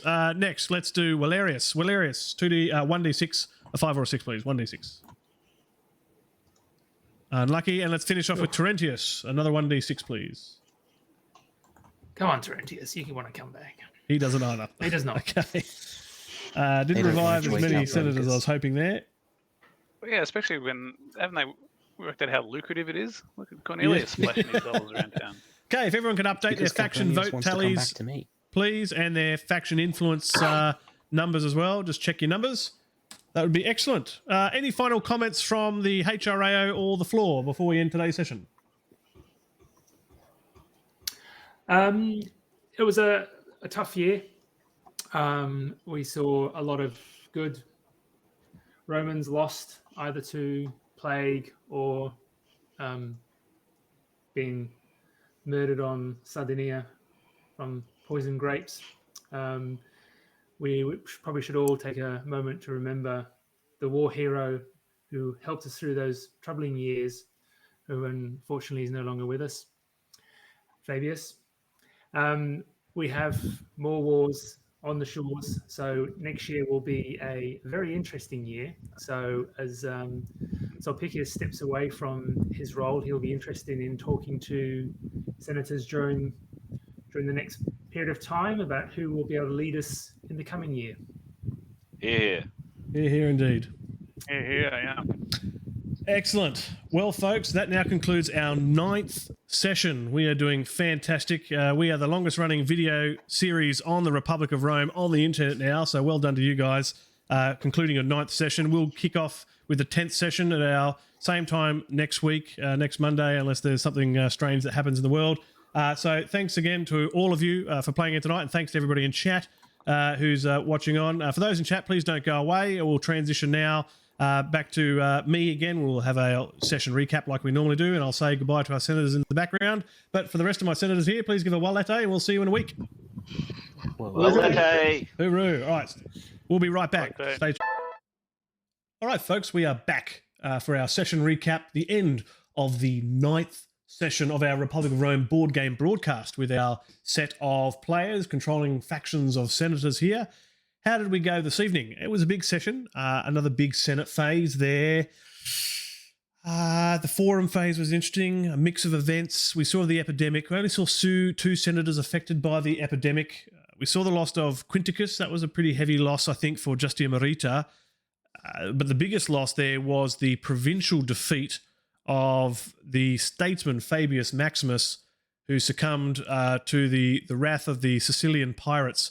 But he was put there under duress through a tribune proposal played down by the Justitia Merita and Marcus Decimus's faction, obviously trying to stave off the risk of a consul for life automatic appointment there, noting that Quintus Fabius Maximus was sitting on 30 influence, only 5 away from an automatic appointment. And I think Numerius Aurelius was certainly aware of that, and I think that tribune probably caught maybe a few people off guard, and people were not necessarily going to fight it, considering that the governorships that all needed to be filled were all being attacked, and nobody really wants to be sending a governor off to a province under attack there. Particularly noting, if you were not lucky, that the Senate was not going to be sending a force against the particular wars in question. So we lost a huge senator, and he was only 2 years old as well, an age marker 2 on the charts there.